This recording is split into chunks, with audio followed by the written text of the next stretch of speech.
Essentials and jamming.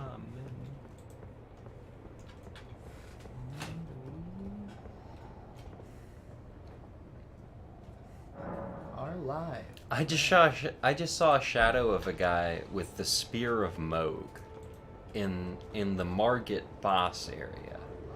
I just saw a shadow of a guy with this. Okay, sounds good. Hola, my friends. Bonjour. Hello. Nobody's Guten here yet. Tag. Hey, it's okay. They'll listen. I'm gonna fight this guy anyway, because that's the point. Put these foolish ambitions to rest. I will never.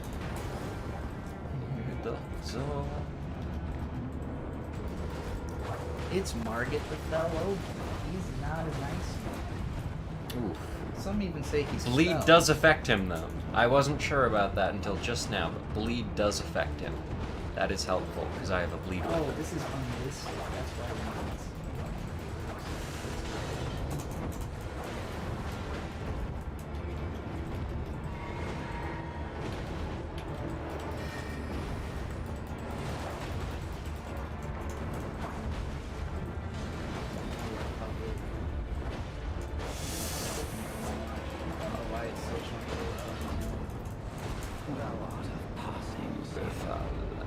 Deutsch.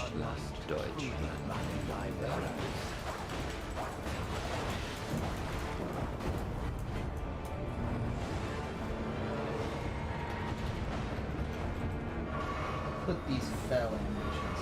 Foolish! Fell ambitions.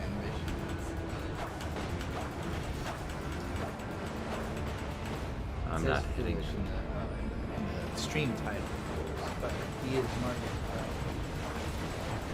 I'm gonna move the mic a little further from the The clicker. clicking and the ferocious keyboard pressing. I got him. These foolish Oh. ambitions have been put to rest. Well, Because I, as a sorcerer, stopped relying on my foolish sorcery and just blood attacked him with my special. do I need to change the stream title and thumbnail already since you already The Reduvia. If you're a mage, you need to have the Reduvia. I mean, if you're going to change the stream name, I might put it to I Command Thee Kneel. I command you.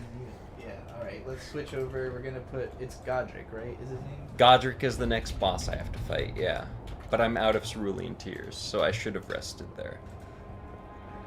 Let's go ahead and update to an image of Godric with all his fucking arms. I command thee kneel! Have you beaten Godric before? On many other characters, yes. At least 2 other characters. I have about 5 Elden Ring characters going. Well done. And most of them are at this point at least level 35, because I use that Sleeping Dragon exploit. This time I'm going to do what I have not done in the past and just have him open the main gate and run through it, because I do think I can do it. I know what I have to expect. It's tightly gone. You breach the... I command thee kneel. Very All right. well. But of course, I'd advise... We got 25 against concurrent it. viewers. Hello to everybody. Hello, That's everybody. about how many I was hanging out with watching Vito play this game last night. He Hey. was not even this far in yet, so... Alright, I told him to open the main gate, and he hasn't, so I have to talk to him again, I guess. He does not open the main gate for you. He does. What? You'll slip. You... No, he... Of course. When you approach, it's only you. Yeah, it's Wait, your... Yeah, really? Will you he can really get do him to that open for the you? main gates.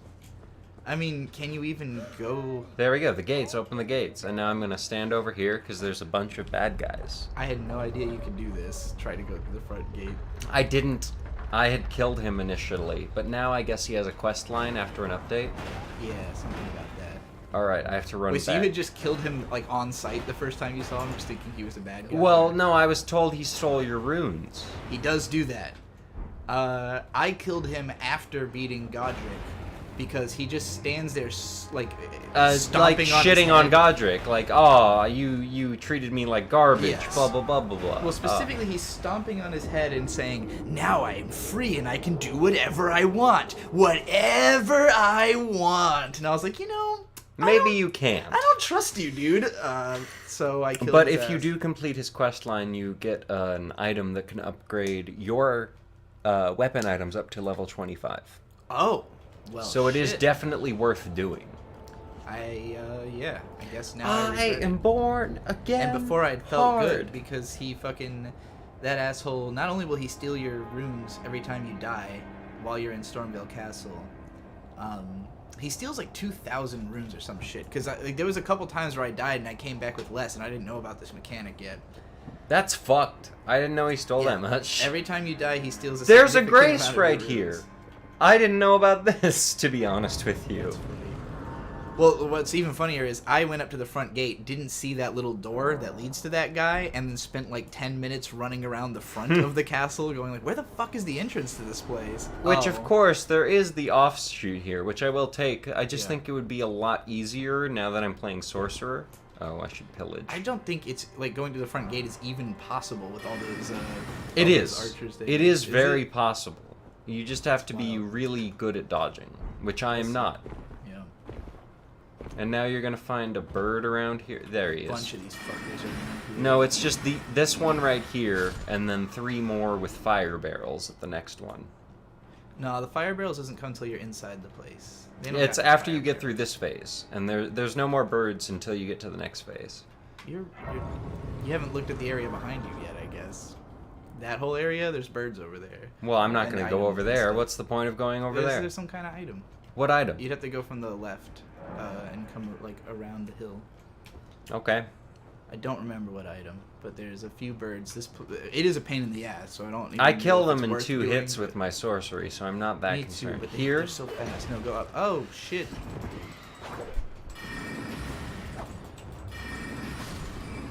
good, killed. Yeah, keep So- going up. Up. Wait, hang on.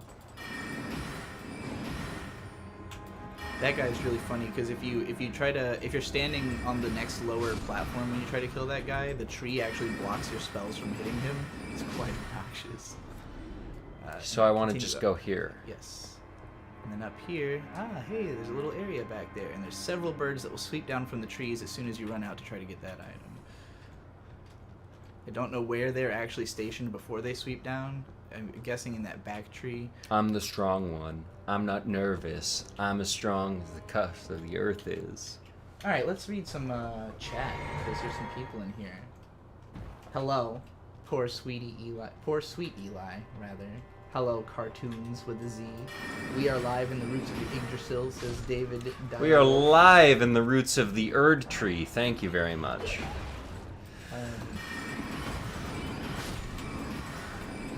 Did you watch Osama Ranking? Not all of it yet. I've only seen the It first 2 is her episodes. favorite anime that she's watched recently. If Of, that of helps. the previous season, yeah, it was the best. I haven't watched any of the new season of anime yet.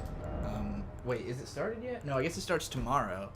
The new season of anime will start at the start of April. So yeah, Osama Ranking was my favorite show of this season, from what little I've seen of it.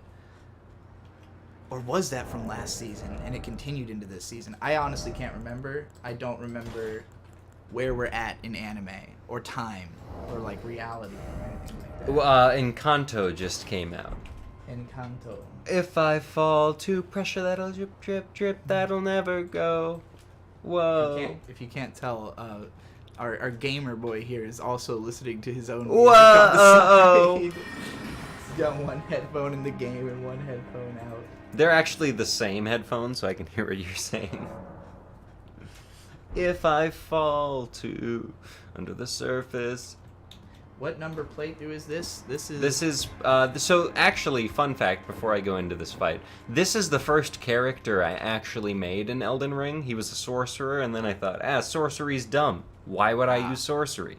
And then I made a confessor, which is kind of a sorcery physical mix. And I had a lot of fun with that. He's my furthest leveled character so far. He's about a level 105.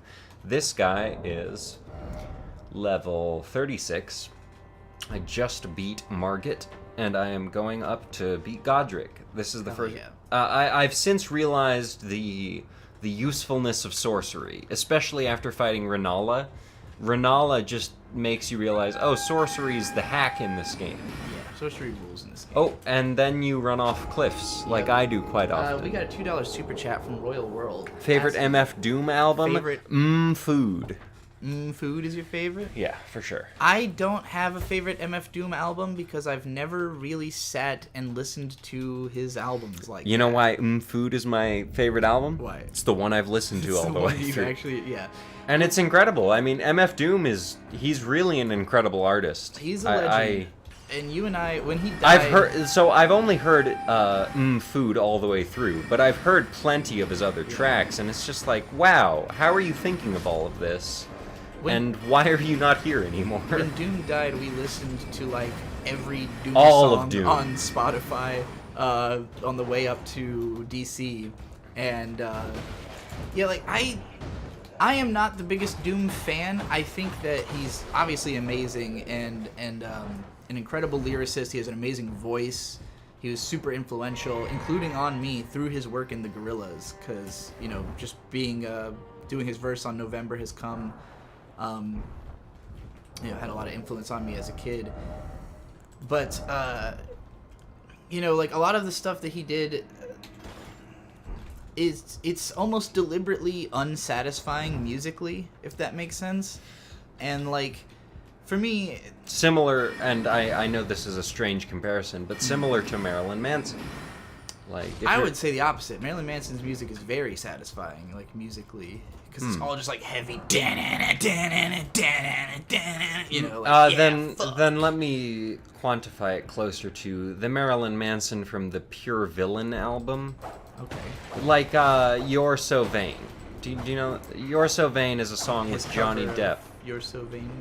Is that what it is? I assume so, because I only know the original. What's You're so the vain. original? You Who did probably it? think this song is Yeah, no, about that's you. the song. Who did it? I don't know. It's an old ass song. Hey, chat. I don't like to rely on you. Who wrote You're So Vain originally? Oh, yeah, I can look it up. Just make me wanna go like a bad girl straight to... Look, I just killed that guy. Look how You're much So health I Vain had. Was in 1971 by Carly Simon. Who's that? We don't know. I know the MSI cover. I got hook claws. That might actually be a really good weapon to Marilyn have. Manson cover. Is there another cover? You said MSI just now. I'm instead of listening Marilyn to the Manson. MSI cover. Oh. You're talking. We're talking about a different song for the song you are currently listening to. Hey, it's hard to be consistent. Many YouTubers face this, and this is why I'm not a YouTuber. Is consistency? It's difficult. It's hard. David Direwolf says Erd Studio. Believe me, that thought Erd crossed Studio, my that's mind pretty many good. times. There was a point where I was like, if these Elden Ring videos do really well, I could just change my name to Erd Studio. I Just think be it's a an great Elden Ring idea. channel.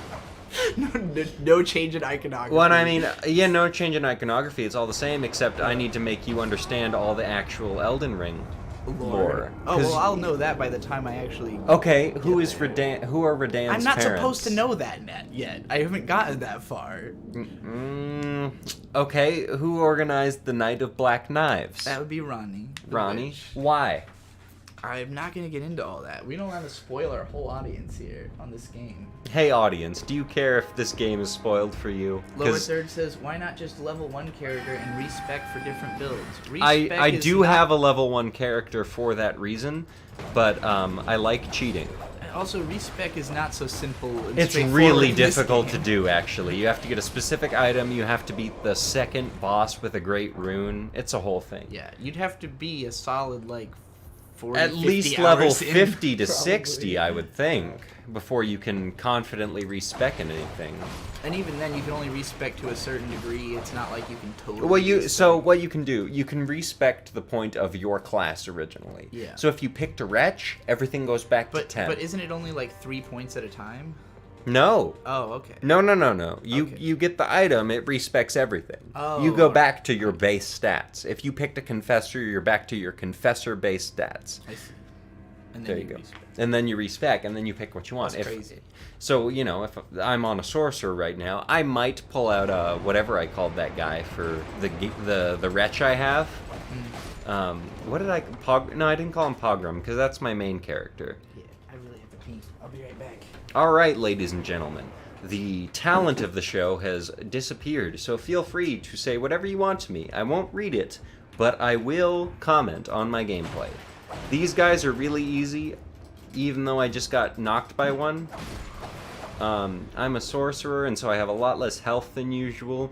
I took a lot of time. I killed the sleeping dragon so that I could have a lot more, what's it called, mind, FP? I don't even know what FP stands for, but I wanted more of it, and so I got more of it.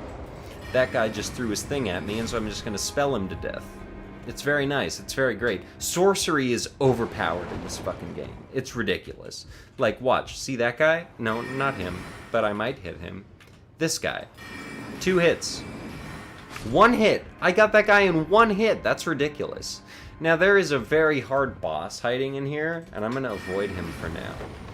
Just because, I don't want to fight him. He hard. But let's watch me get killed by him so I can regain my mana. There's even a little cutscene.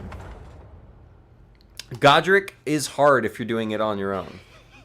Freedom points. Interesting. Yeah, so the part of the reason I have 5 different characters for this game is that I know there's like 6 endings, so I still am 1 character down. I still need another character to get all the endings. I'm thinking on the sorcerer. Yeah, he is hard. This knight is really hard. On my original character, I got stuck on him for actually 2 or 3 hours.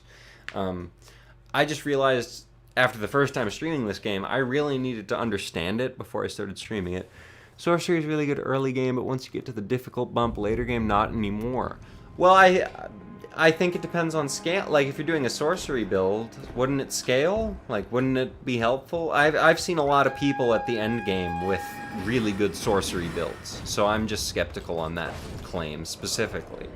I'm not saying that you're wrong necessarily, but I think, you know, sorcery got buffed while everything else got nerfed, including my main guy. He's a Sword of Night and Flame build, so he just mostly relies on the silly little things you can do with that sword.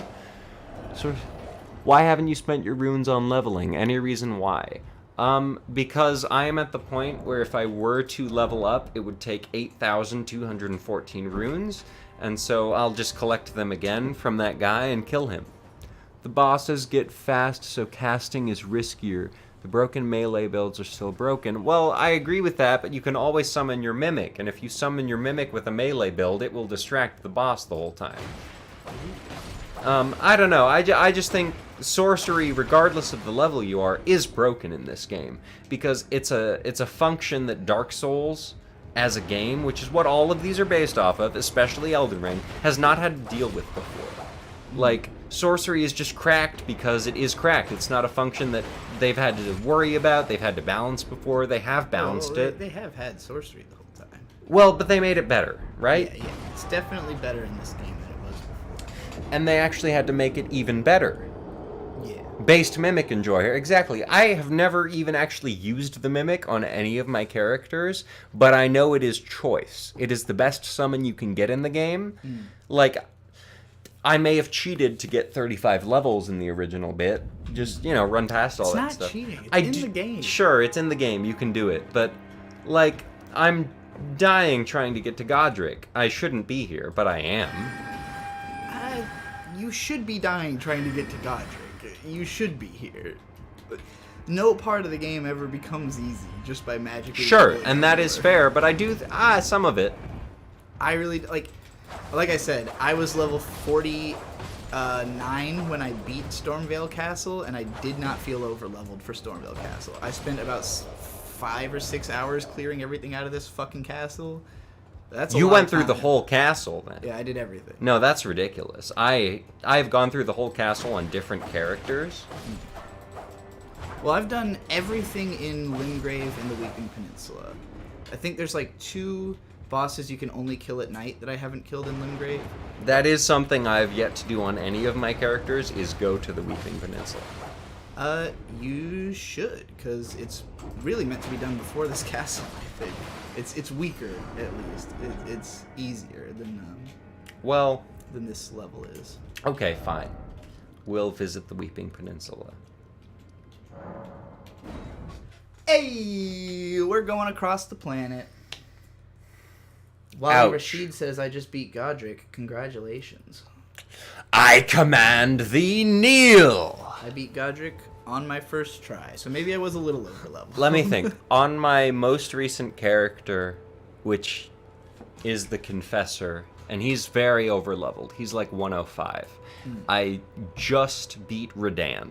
And I am now trying to get into Lanedell. Which is pretty fucking far to have beaten Redan, because I haven't... Well, Redan is in even entered that Caelid, country so like... Oh, that's right. He's If you wanted to, you could get to Redan really I quickly. forgot he's not in the capital. He's not technically a boss you have to fight. I see. So, Redan, Rykard, Ranni, there are it's not... Some of America's pureborn kids you don't have to fight necessarily. Actually, I think Margit, honestly, might be one of the ones. I don't know. But there are a lot of demigods in the game that you don't have to fight, even if they have parts of the Great Rune. Your goal is to defeat Marika, to restore the Elden Ring. But if you go along the way and defeat all the people with the Great Rune, if you restore Godwyn, the Prince of Death's Great Rune, death returns. And that's the problem. From the point of the game, that's the problem. You want to restore Godric. Or Godwyn, I'm sorry. Godric is grafted and silly.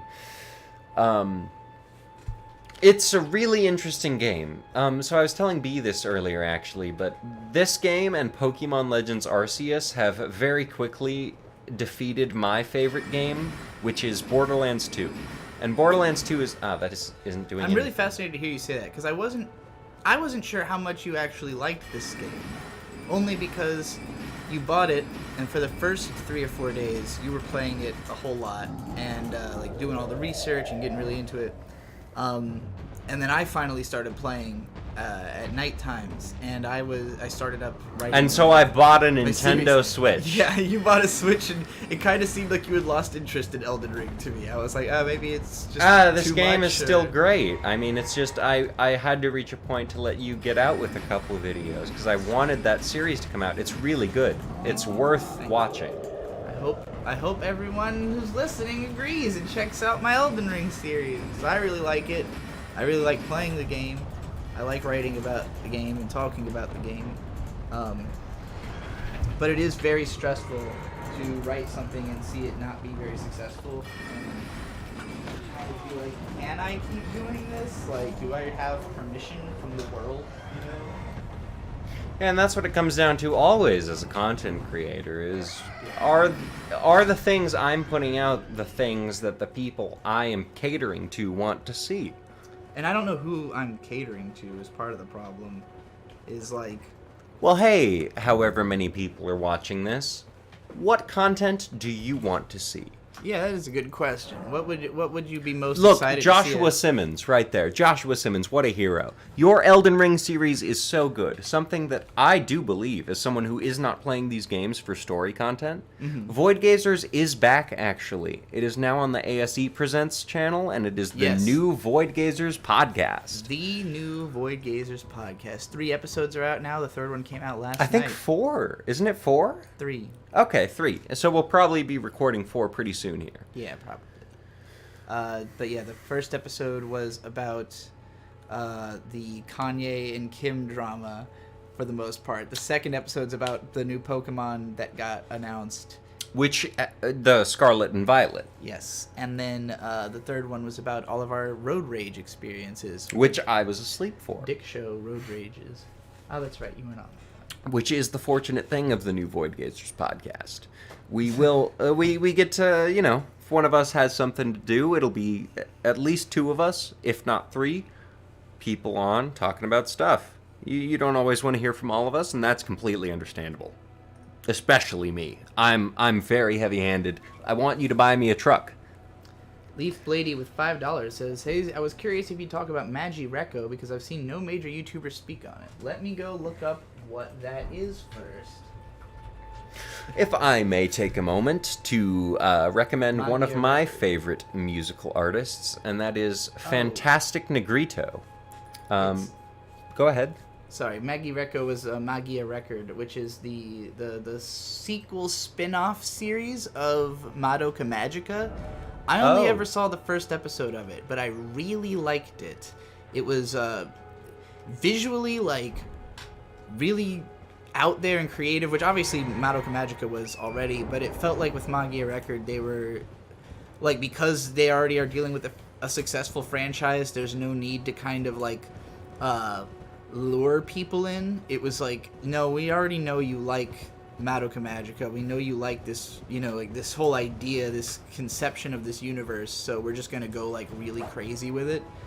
And I remember, because it's already been a couple years even since I saw this first episode, but I remember being struck by the fact that like it felt as though what was being shown on screen and what was being said in the dialogue were telling two different stories at once, and so it was just like very dense, and it felt like there was a lot of symbolism and stuff in there. But again, I never made it past the first episode just because I don't tend to fucking finish anything, so that's all I can really say about it. Much like me with video games.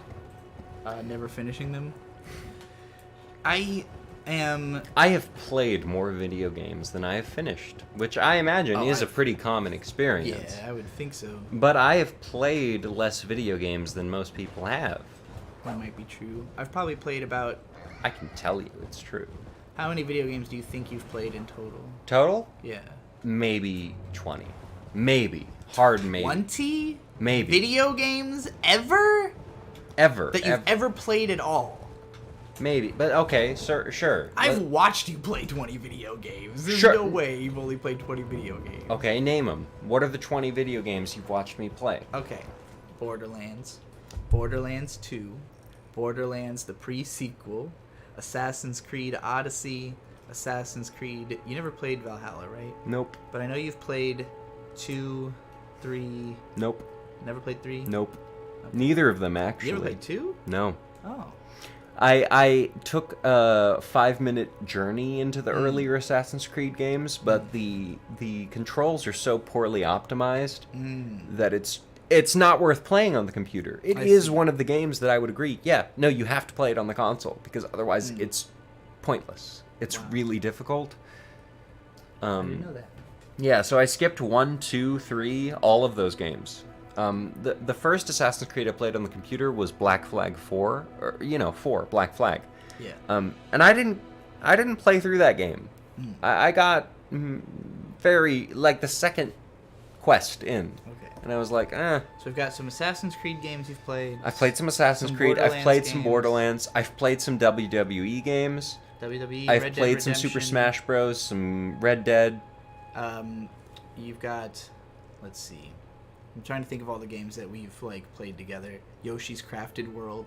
I don't consider that though. Why?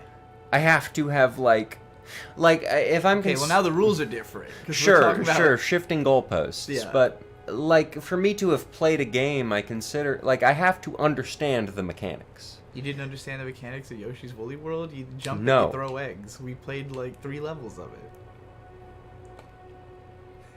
Well, alright. If you don't want to count games that you don't understand that deeply, then I have no idea how many games you've played. I'm talking about games you've ever picked up for even a second. I don't consider all of those because I'm not getting the full gaming experience out of those. Like well, sure, but you're not so, also not if you don't beat it. Sure, but last night, like, I'm a lot of basing this on, like, getting the NES and the Super Nintendo and all of the games and just going like, oh, these are all kind of really bad. Right. These are not fun to play. Bird has a nice voice for this. Thank you. I enjoy my voice. Is there anything you would like to hear me say? Super chat $5. I'll say it. There probably aren't any words that YouTube would let pass that you wouldn't want to say, so it should be fine. Well, if you're giving me $5 to say it, I'll say it. Yeah. And welcome. Today's morning news is blah, blah, blah, blah. Who cares? Well, in terms of video games that I've played any amount of, because I have a list. I don't. That's probably my biggest problem, is I don't have a list. I don't think most people do. But I have a spreadsheet that I created. It's not up to date. I haven't updated it in years, actually. And I'm pretty sure the list says I've played like 720 games or something like that. It's got to be about 850 by now, based on how long it's been. Yeah, I'd say I've probably played over 800 games, but how many have I beaten? Probably less than 50, maybe less than 30. I don't know. Well, I've beaten a lot of really short games, is the thing. Like, most of the games I have beaten are, you could do it in a couple afternoons. But there is a long list, so obviously I'm not going to get into it. What video game do you think you would want to play the most? That you're the most, curious about? I am very interested in the Gears of War series. I've never played any of them. I have those games. I do know that. And I know you're a big fan of them. They are very interesting seeming games. I don't know how they'll hold up. That's the thing. Then that's why I haven't played them, to be completely honest, is I don't know how they'll hold up. They're older games. These, to explain a lot of my game fascination. Gears 5. What? I said aside from Gears 5, but... Well, sure, I don't know anything about Gears 5. To explain a lot of my video game fascination, I was, as a child, not allowed to play any games. Except for not even PG-13. They had to be children's games. My father did not want me to play a video game and think, oh, assassinating people is cool. Right. Oh, killing people with a gun is cool. And it's like, Dad, are you kidding me? You've raised me with better morals than this. What are you trying to... Do you think I'm gonna kill people? Do you think I'm gonna try and assassinate people? That's a little, Dad, you don't trust me, and I don't appreciate that. But, whatever. I do think it's funny that because, with that having been your background, that you love the Borderlands games so much. Because they're ridiculously raunchy. That's the point of them. Yeah.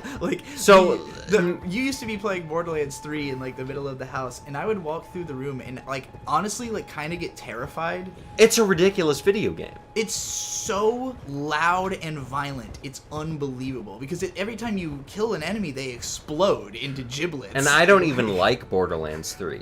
It's just the next chapter we have in my favorite video game series, which is Borderlands 1 and Borderlands 2. Right. Those are some of the best video games that have ever been created. And I am incredibly biased on this opinion because I really enjoy Borderlands 1. It's the first video game I got to play. And I've gone back and played it and realized, oh, this game's kind of shit.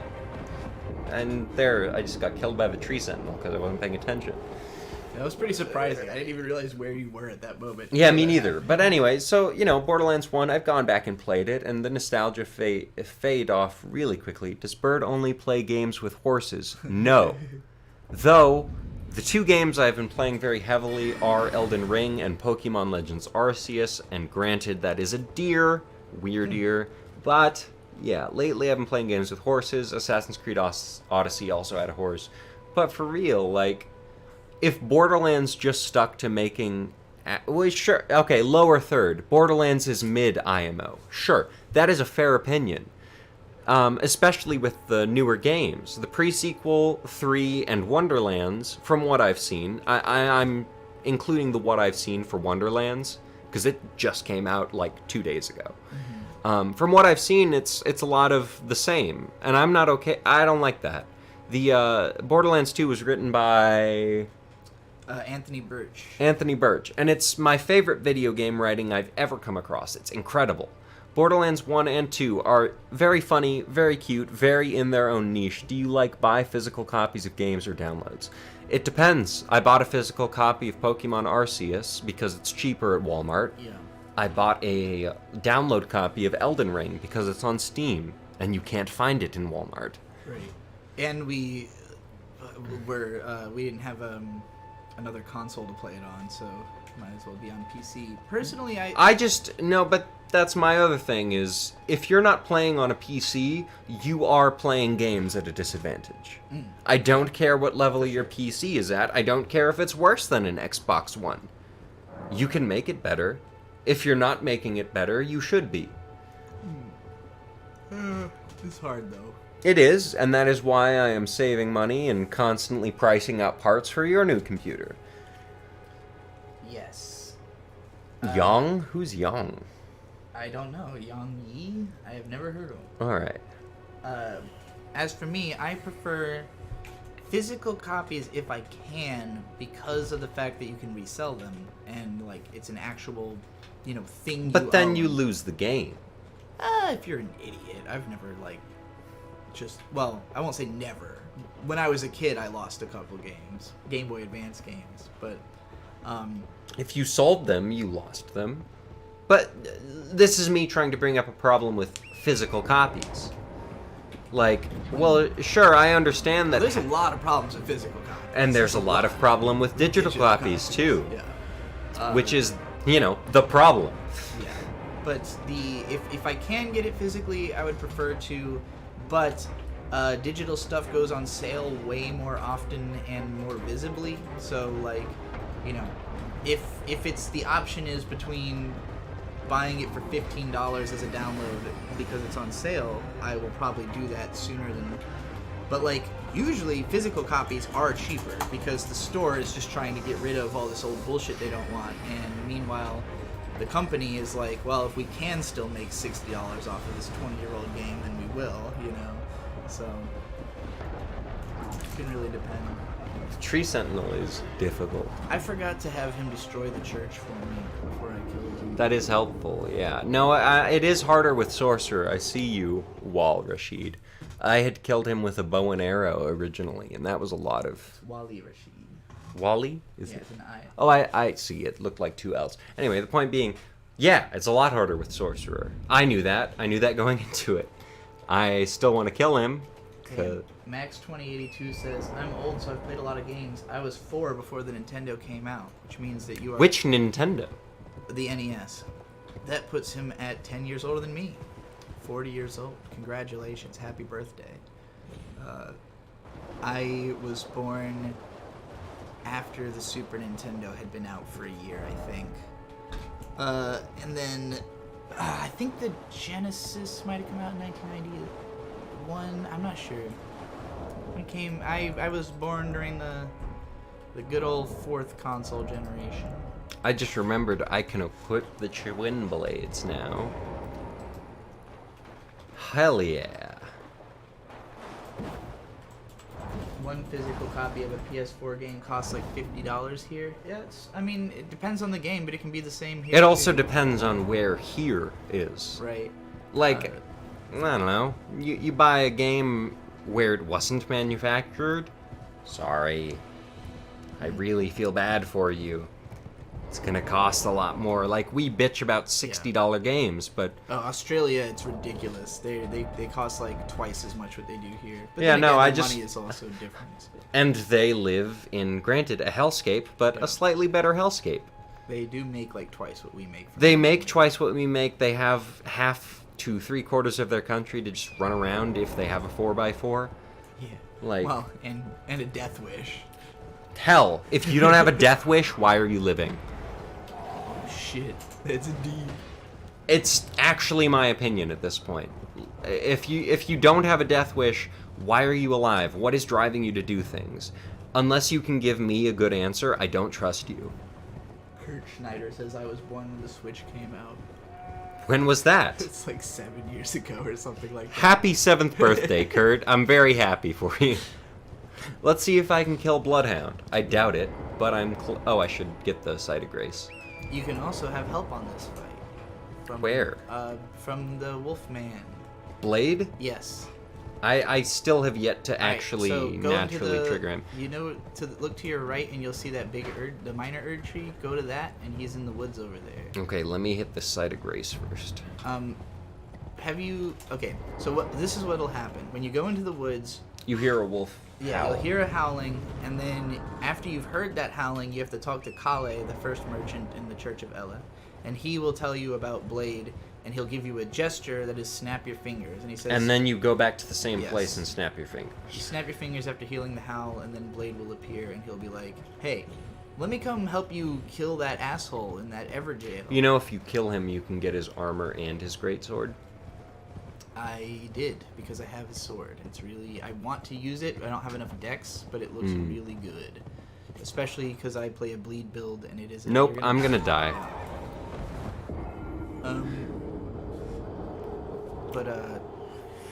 I suck at using my horse to fight. I will say horse combat is the hardest part of this for me. I feel the opposite. I won't get off the horse until the enemy knocks me off the horse. Like, I am so addicted to running up to people and just smacking them with a big sword. It is easy if you... But I'm running around with the dagger. Yeah, the dagger wouldn't be... That advice is Alright, specific my to this recommended character. route would be to go over the back of this hill. Do the next jump. And then just, like, run past all these guys and go over the back. And then, like, cut left right after you cross this... like, right that way. And then to the right somewhere, there should be, like, a bunch of those gravestones you can use to jump down. Further right, maybe. Yeah, just keep going. Just keep going. Just keep going. Eventually, there's a way down. Promise. You promise. Oh, it's probably this. Yeah, I guess I was thinking about that. I thought there was another way down this mountain, but maybe I'm wrong. Oh, there they are. Ooh. Ooh, that's... No, not gonna cut it. Do you want me to run you to the place real quick? I know where it is. I have gotten... So, for me, what the appeal of this game is just trying to learn the lay of the land perfectly. So, like... Which is your appeal to life. It is. It is generally, I like to know where everything is relative to one another. And it's interesting with this game because in a broad sense, it's pretty easy to be like, okay, this is over here, this is over there. But, like, the very specific route of how Is this where you wanted me to go? This is fine. Okay, this is, Yeah, though. you didn't even need to go up. You could have just Gone straight there. through. Okay. And then broke left. I can do that. I know how to do that. 2017 was the year the Switch came out. Okay. I thought it was older than that. Well, granted, we do have the Switch OLED. Yes. And that came out this year or last The year. OLED It's incredible. is really beautiful. The screen is much nicer in terms of quality and bigness. One of the most frustrating things about, like, talking about visual quality is that you can't show people how good something looks Unless through you're a- taking a video of the Nintendo Switch OLED. Well, that and won't work. Like, it won't, because your It camera won't video film in won't be OLED. good enough. Right, exactly. No, I get it. You have to actually see an OLED screen to understand what it looks like, and like when It's I saw really it, nice. it was It's like, crazy. oh my fuck! It's just so smooth. I mean, and you know, we got a Costco membership, so now every time we go into Costco, it's like, oh shit, that's an OLED. That's an OLED TV. Yeah, all the That's an OLED. televisions. Oh my god, we gotta get that. We gotta get this. We gotta get that. But does it have a 60 hertz refresh rate? I say.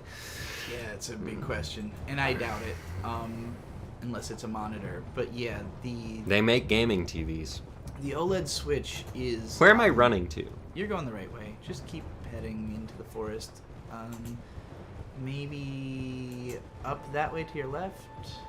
Somewhere around here there will be like a temple where there's a big sleeping bear inside of it, and that's where you'll hear the howling.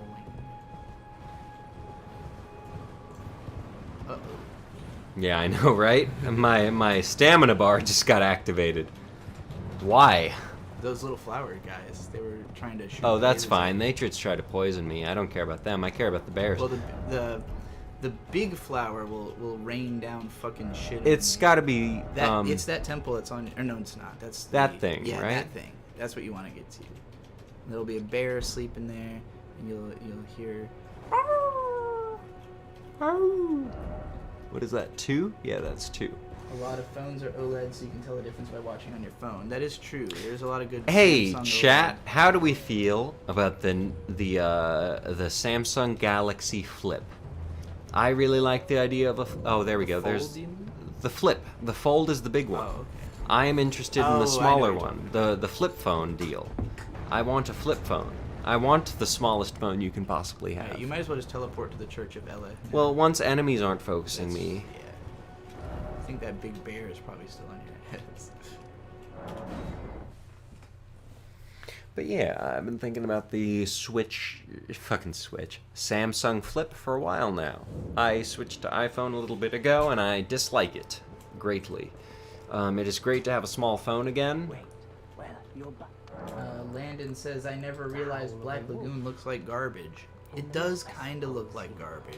It hasn't aged well. That whole era of anime has not aged that well. And so now I have to go back to the place in Fingersnap, right? Yes. You go back to that same place, you snap after you hear the howl, and then Blade will just he'll just be there in the temple. BRB. Hello everybody, it's me. It's Trixie, the Golden Witch, coming at you live, right here, in person. Does this game directly adapt stuff from Norse mythology or just take influence from it? Giant crabs and talking jugmen, like something like that, could come from Norse mythology? I'm sure it just takes influence. It's really a big melting pot of all kinds of shit. Lots of previous FromSoft ideas, lots of new stuff, whatever George R.R. Martin sent them on the pages he scrawled out for them.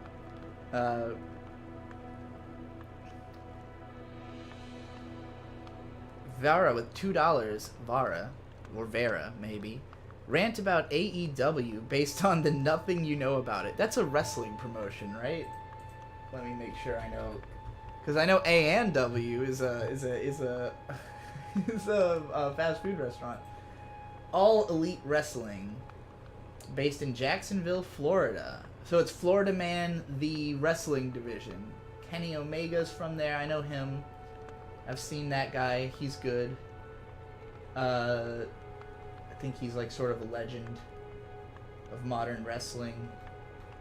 I'm looking at the Wikipedia page in case anyone's wondering why I'm drifting through informational tidbits.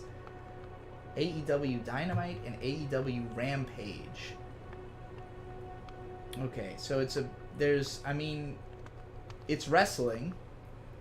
You've got the current champions, Hangman Adam Page, I don't know that guy. Thunder Rosa, I've heard of her. Scorpio Sky, never heard of him. Jade Cargill, never heard of her. Jurassic Express, what a name. Oh, I guess it's a 2-team. It's Jungle Boy and Luchasaurus. I think Jurassic Express is already my favorite, officially, just based on what they look like and that they are Jungle Boy and Luchasaurus. Looks like they defeated the Lucha Brothers for a championship in Newark recently. And then you got Ricky Starks with the For the Win championship. Well, I'm sure it's better than the WWE. So hopefully that's a satisfying rant about AEW knowing nothing about it. I literally keep picturing A&W root beer in my head.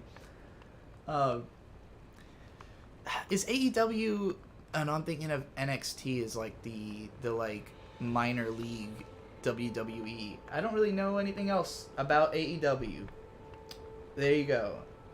Danhausen. I've heard of him through osmosis. I don't even know what you're talking about. Danhausen? Did I just bring that up when I was reading those AEW facts and forget?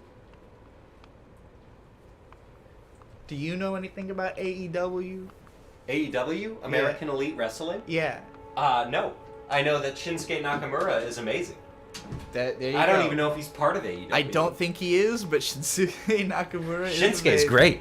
He's my favorite wrestler. He is the king of strong him style. and Kofi Kingston. Those are my Kofi favorite Kingston wrestlers. does rule also. They just have the best style. They have the best swagger. They've both won belts. That's what matters to me. I don't even care about the winning belts part. King of strong style.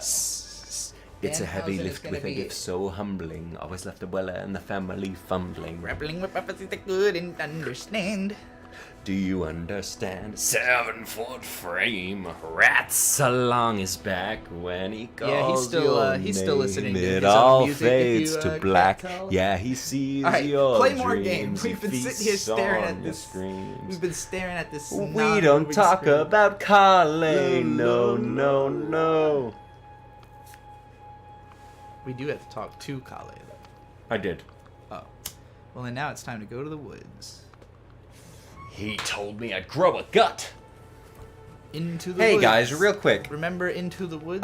I- Stephen Sondheim? I understand that not many of you may have watched the Oscars, but for those of you that both liked Encanto and watched the Oscars, wasn't that We Don't Talk About Bruno performance awful? just straight garbaggio.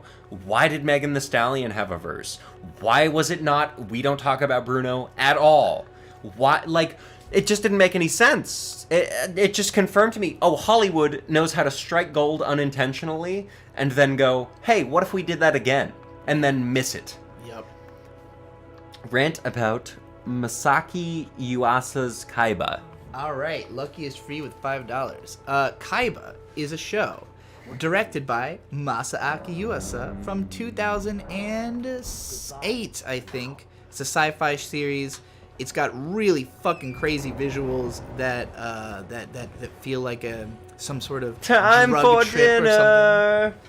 And the main character, basically the plot of Kaiba is like people have their memories in chips, and you can like swap the chips to different bodies. So like it's easy to transplant your brain into different bodies, but the world is very like socially stratified. So like getting elite bodies versus shitty bodies is a whole thing. A lot of people are like selling off their existence.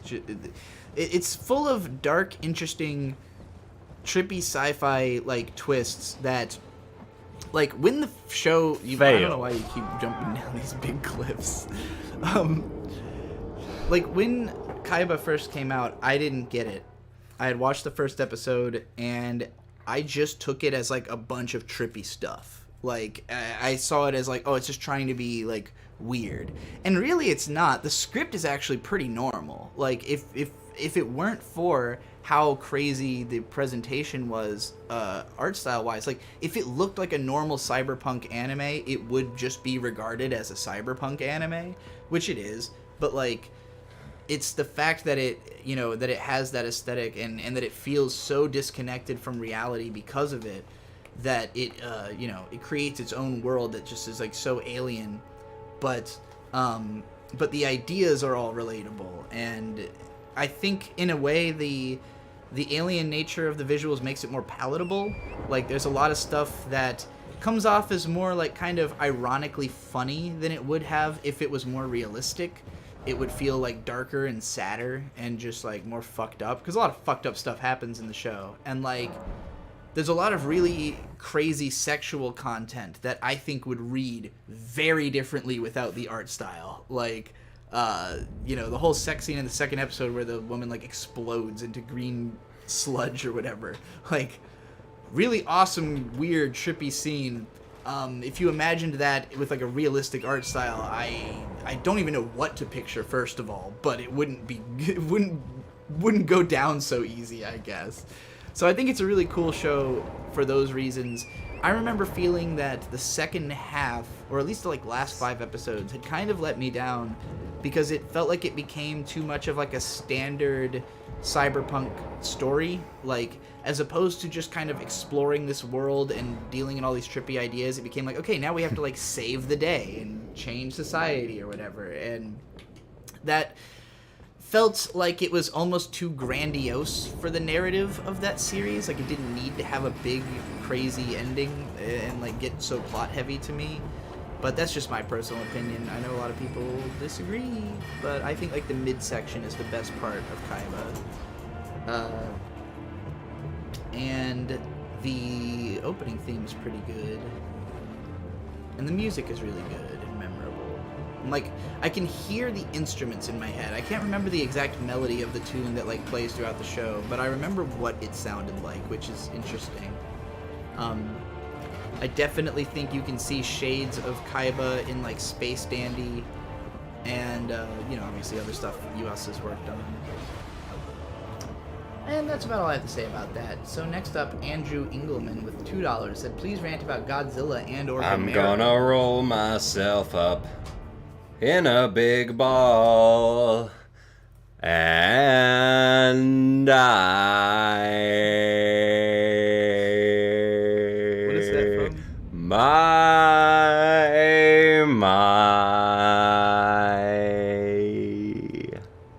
That's life. That's right.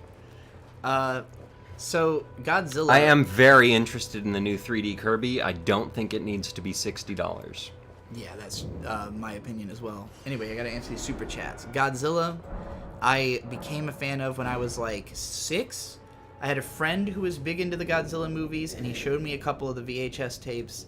And the first one I really remember being into was Godzilla vs. Megalon, because that's the most like kid-friendly. It's just Godzilla and Jet Jaguar team up to beat up this other dumb monster. And Godzilla vs. Gigan. Those two in particular I remember liking. And the stupid one that everyone hates, the one with the kid who goes to the Island of Monsters, and it's like a recap movie, or it's like a clip show. I didn't know that at the time, so to me, again, it was just like, oh, kid-friendly Godzilla movie. Your judgment day. You can't keep singing all the songs that come on your headphones. Anyway, Godzilla, around then was when the American movie was in production, and so that came out when I was at the height of being into Godzilla, and I loved it at the time.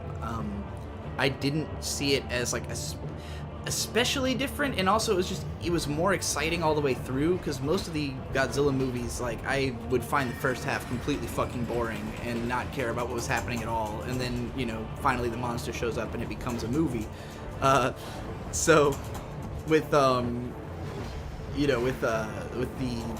American one, it was more fun to watch all the way through, but it does kind of fall apart towards the end when you get to all the baby Godzilla stuff. And like, I was expecting a sequel, because there's a sequel tease at the end that we never got, and I think that's what got me out of, like, I think I lost interest in Godzilla largely because the American movie had been so panned, and it was so clear we weren't going to get another one, and like, the newer stuff coming out of Japan at the time was all these like weirder, darker movies, and or the new Godzilla anime.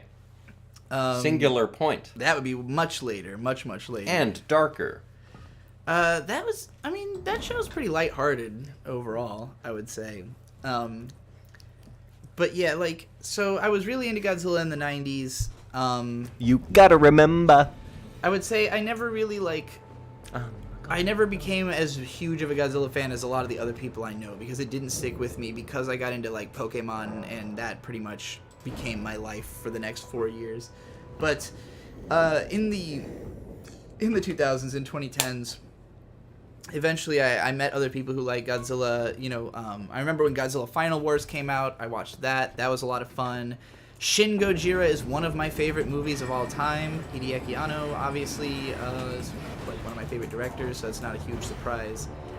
As for Gamera, the only thing I've seen is the 90s Gamera trilogy, which I watched because Don Jolly is a big fan of them. He's a huge Godzilla expert, and we had done a video cast about the Gamera trilogy. It's not currently listed because it was on camera, and hey, it's Jay-Z o'clock, 4:44. But yeah, so I liked the Gamera trilogy. I thought they were good movies. I would say it, like, for me, it wasn't as meaningful to have like this is a good movie that's a monster movie, because I'm not like a huge monster movie aficionado that it would mean as much to me as it might to other people. But I did think they were good. And I also watched Mothra recently, the original Mothra, and that was a fun movie as well. It's a little bloated which is something when it's only 90 minutes long, but it's a cute movie. I like Mothra as a character, and I was thinking about doing a short video about it, but I didn't think it would be that interesting that people would actually watch it. I don't know if this ruins Elden Ring, but thinking of it as we have Breath of the Wild at home is amusing to me. This game is way better than Breath of the Wild for me. You like right now, for anyone, since you can't see this, Bird is currently just like dancing along to Shonen Heart by Homemade Kazoku and mouthing the words in such a way where all I hear is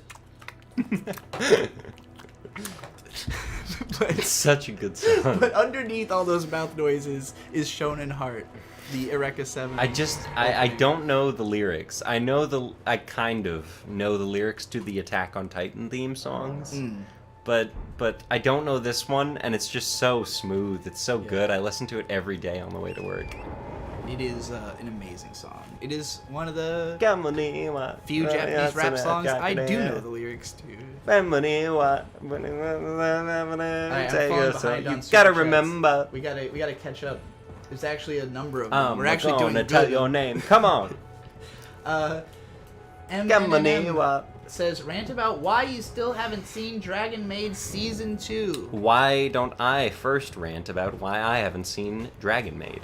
Why haven't you seen Dragon Maid? I don't know. Oh, well then. It's a hot dragon girl, right? She is hot. Yes, there's a bunch of hot dragon girls in the show. I think you'd enjoy Is it? Dragon It's Maid. like Heaven's Lost Property, but dragons, right? It's a lot better than that. Okay, so it's like Heaven's Lost Property, better than Heaven's Lost Property, but still like it. Main character is a girl in Dragon Maid. Okay, so So- it's not girl gets dropped into boys' world. It's girl gets dropped into girl's world. Ooh, that sounds a lot better. Yeah, so it's the main character, Kobayashi. Animals. Kobayashi is like a 30-year-old programmer, and she's just like a really good person who is like the most lovable anime character, most relatable and most lovable anime character of all time. She gets drunk one night and lost in a forest and meets an injured dragon and nurses it to health and hangs out with it while she's drunk. And that dragon falls in love with her and moves in to be her maid.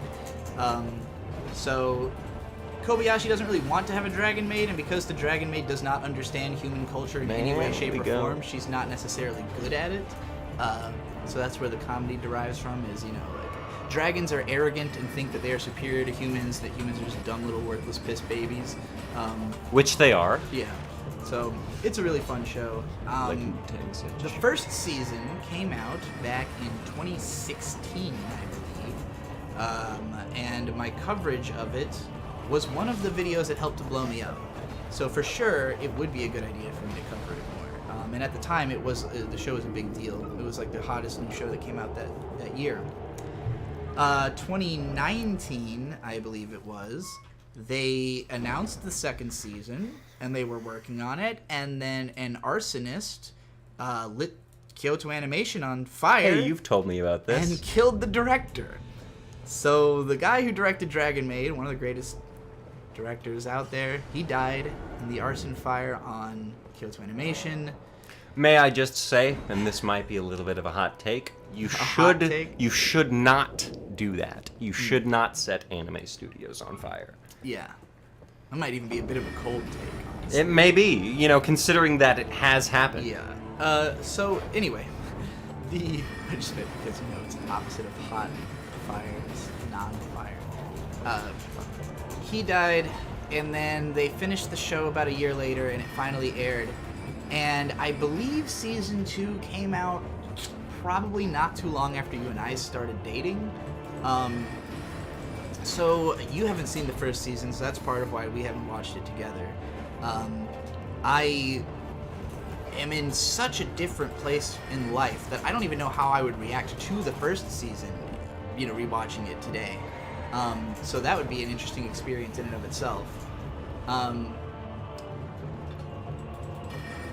just keep thinking about how, you know, the Dragon Maid videos were an early favorite of my previous partner, who had also seen those videos. But that was right before we had... And, you know, congratulations. That's all I have to say about your previous partner. Congratulations. Oh, yeah. I'm really happy. Congrats on I really do motherhood. hope... I hope it goes well. I really do. I hope to never hear from those people again. Yeah, me too. But for anybody curious in the audience who remembers my past relationship, that lady's a mom now. Congratulations. And the child has a Kiwi Farms page already, which is really sad. It's the worst way to be born. It is the worst way to be born, for sure. It was hard to pinpoint exactly the worst way to born for a long time there. But now we know. It is being born with a Kiwi Farms page. Enough. No more ragging. Var with $2 says, rant about the Destiny drama. I don't know anything about it. All I know about it is that he got banned from Twitch, which seems like bullshit. Well, so... Let's find out. I know who Keffels is. Do you know who Keffels Is is? that the person trying to take credit? That is the for it? person who was trying to take credit for it. Let's see. Or correctly taking credit? I don't know. She's either taking credit for it correctly or not, and we don't know. But she is the one who is most loudly doing so. It seems he was banned for hateful conduct. Oh my god, Destiny? Hateful conduct? No way. Um, I don't know. yeah, it's hard to figure out actually what exactly caused it, going by the reports. I'm seeing. Nothing. They found a reason to ban Destiny. mean, I don't... That's there- what it comes down to. Dick Masterson had a great line about it too. He was talking to Sean on one of the recent episodes, and Sean was like surprised that Destiny was banned because he's like, Isn't he on one of the lists? Yeah, Of like- he makes us too much money to ban? And I I haven't even- seen the episode, but it- just guessing, Dick it was was like, that- well, that doesn't exist. No. It was Sean said, isn't he like on their side? Like the side, doesn't Destiny represent the political opinions of the people who are doing the banning? And Dick was like, no, he's a free thinker. He's not on anybody's side. He will only ever get banned from things. And I was like, yeah, that makes sense. Did Don Jolly die? I don't think so. No, he's working with Sam now, right? Oh, that's not true. No, that was before I met him. Oh, okay.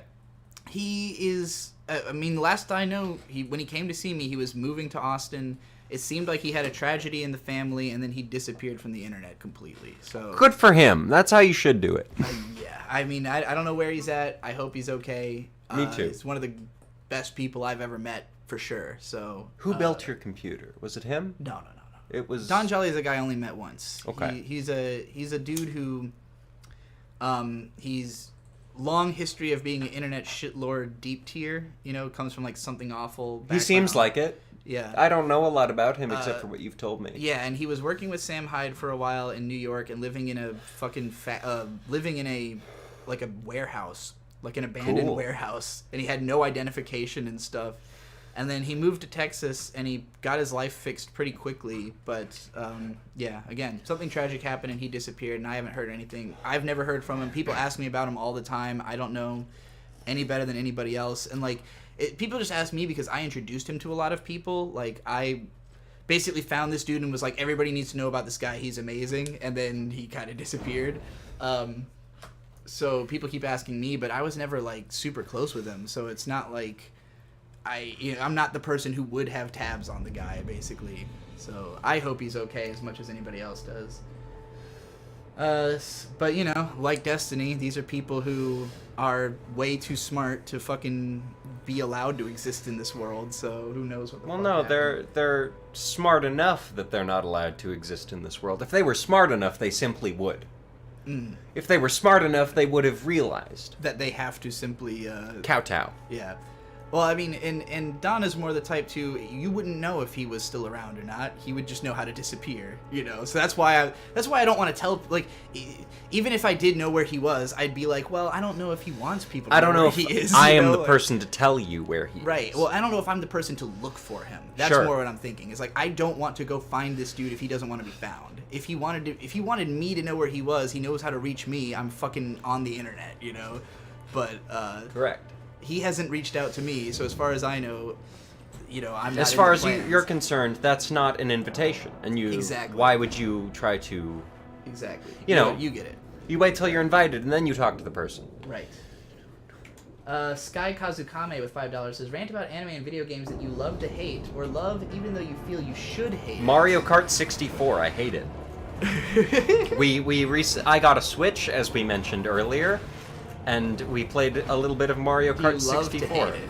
I do love to hate it, but I hate it more than I love it. It was a really funny experience, because, yeah, you got the Switch. I thought you didn't like Destiny. I don't like the video game Destiny. It's the guy, he seems like, he's an asshole. No, I don't even haven't think met him that. in person, I but- would love to meet him in person. Yeah. He seems like a really nice guy. He's probably much easier to deal with in person than on the internet, where he's like being a bully for clout and money, you know. Like, I have a mental disorder where I really try to separate the art from the artist. Right. And that is like, sure, you do all this stuff. It's not Trixie playing, by the way. It's me playing. Bird Stork. Bird Stork is the one playing. yes, Bird is playing. Just to be clear, I know I should roll. I know I should do everything. Nothing has convinced me. You shouldn't buy a PS5. You should get a gaming computer. Yeah, it's on the PC. This game is on PC. I'm running it with base specs. Like, people have run it with PS1 somehow. You should... Yeah, like PS1 level specs. Yeah, you can make this game look like fucking dog shit to and still on your run computer. it. I'm not even on the highest settings, to be honest with No. you. I had to take it down one from the highest settings because it was lagging too much in boss fights. Yes, so heal yourself, bro. I'll do what I want, thank you. What the fuck is this? Where did this spam come from? That person. Bestcams.fun. Hot Ooh. girls and boys video chat. It's just a bunch of... Well, they're right. There are both a hot boy and a hot girl on this stream, but I don't think the kind they're talking about. We don't even have video chat, though. You're right, we don't. Alright. Alright, what was I reading? Right. Video games you love to hate or love even though you feel you should hate it. Yeah, we were saying that you got the Switch, and then we started playing the N64 games, and the first one was Mario Kart, because it's like, hey, we could just play old Mario Kart. We don't have to buy this new fancy Mario Kart. Mario Kart 64 feels... It's me and Aesop Rock. Let's just say it's no Diddy Kong Racing. And whereas Diddy Kong Racing feels like tight and really like specific with the controls, Mario Kart is like, you better start turning about 10 minutes before that turn is necessary because these controls feel like butter. And I didn't hate it, but we played the second cup and I was like, wow, this is not as fun as I remember. Then we played F-Zero X right afterwards, and that fucking ruled. It is so much fun. F-Zero The X. soundtrack is great. It's a lot more man. satisfying to race. Mario Kart's soundtrack sucked. Mario Kart 64, aside from Rainbow Road, which I know is a memorable song, like...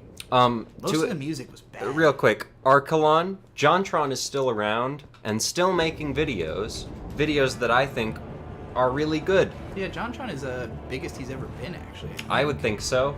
Yeah, I've only ever seen him seem to grow. I don't care for his content in particular, but I also, like, there was a long time where I thought, like, oh, JonTron's kind of, like, gone to shit. And then I went and rewatched his old stuff, and I was like, I actually don't really like his old stuff that much either. I think it was just that it was very new to me at the time. Like, his particular evolution on the AVGN formula became the new formula. Like, I think more people have ripped off JonTron directly than have ripped off AVGN. Maybe not Nostalgia Critic. Nostalgia Critic's probably the most imitated, but that's because he invited it by having like a whole website of his clones. But JonTron is up there, and all the Normal Boots guys as like people who created a style that everybody realized they could copy, and so it feels very old hat when you go back and rewatch like the Star Fox Adventures video, and it's just like, oh man, I thought this was funny.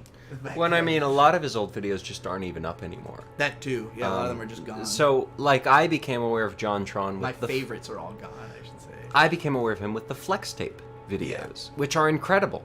They're so funny, and he's kind of gone in that same vein. I think they're okay. I didn't laugh at the Flex Tape video. Really? Oh, that's unfortunate. And he's gone past that. He's reviewed Goop. He's reviewed, like, Ghost stuff. Because Flex Tape was his biggest video ever at that point, and it made him, like, a whole new type of star. So he started because he was just a gamer guy before that. He didn't cover stuff that wasn't video games.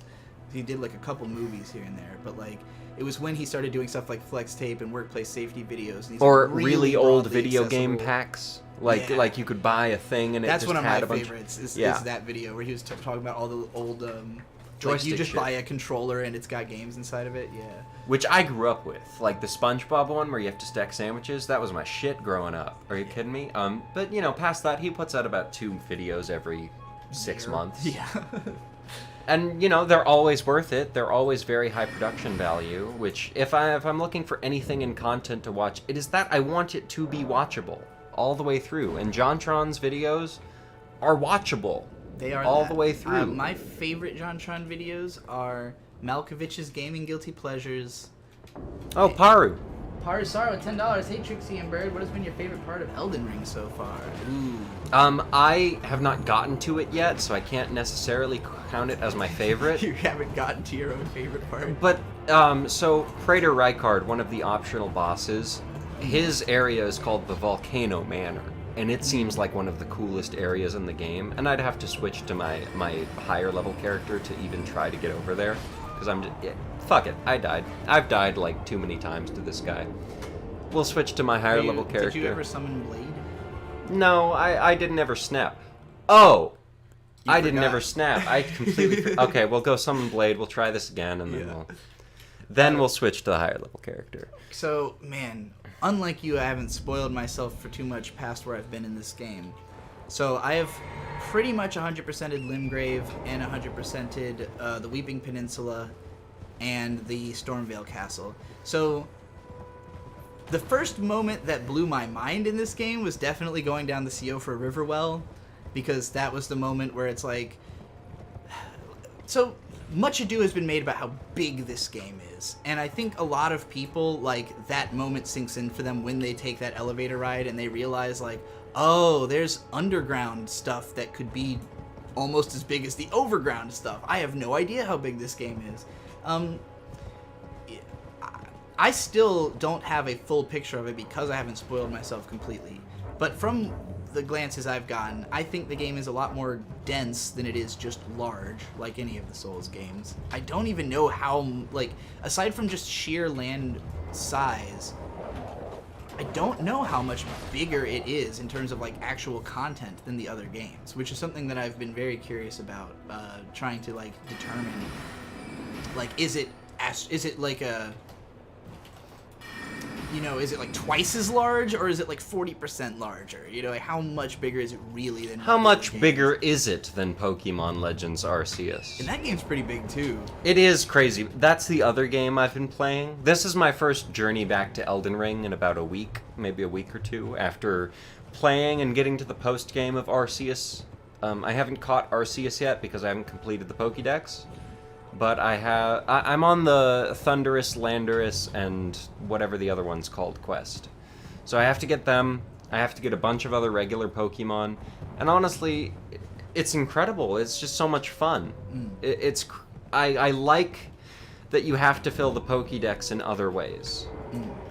You know? Yeah. Oh, I like shit! That too. Yeah, waking him up wasn't part of the goal. Anyway, about Elden Ring, I'm like going back through my experiences, because obviously I've been chronicling them through this analytical journal series, and whoa, I didn't know this temple could get destroyed. Everything can get destroyed. Yeah, I Snap, guess so. snap. How do I You need remove? Switch, snap, wave, beckon, jump for joy. Looks like that one. But up. Yeah. Nope. Finger snap. All right. Alright, and then like right over to your left. I'm gonna there do he it is. in the. There he Oh, is. there he is. Okay, sweet. Fuck. Who goes there? Who goes there? He is the coolest looking guy ever. I will say, Blade may have made me a furry. Well, Blade is great. He's a very handsome wolf man. Well, you don't know what he looks like. He looks like a wolf. I know what his face looks like. How? Look, it's his face right there. It's a a wolf. He is a wolf. No, he's wearing a thing. I think he's just a wolf man, right? Because Because the mouth moves when he talks. I think he's just a wolf man. All right, let's go fight Daryl. So I'm thinking, let's see, my favorite things in Elden Ring. May I interrupt and just say that We Don't Talk About Bruno in Spanish is immensely better. It is found on Spotify or YouTube under No Se Habla de Bruno. Yeah. It's the Madrigal part at the end is much better in the Spanish version.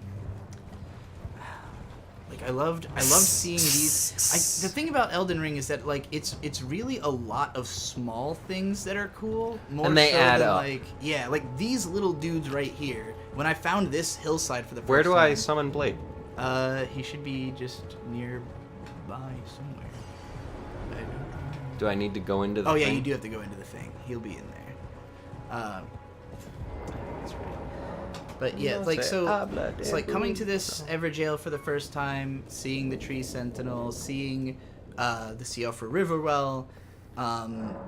It's definitely like a magical moment. And then going under the big bridge for the first time, like just having that feeling of everything coming around full circle where like I legit did not know where the fuck I was for a while. If you watch night 2 of my analytical journal, where I'm like talking about how I thought I was heading back east when I was actually heading north, and so I got like so turned around.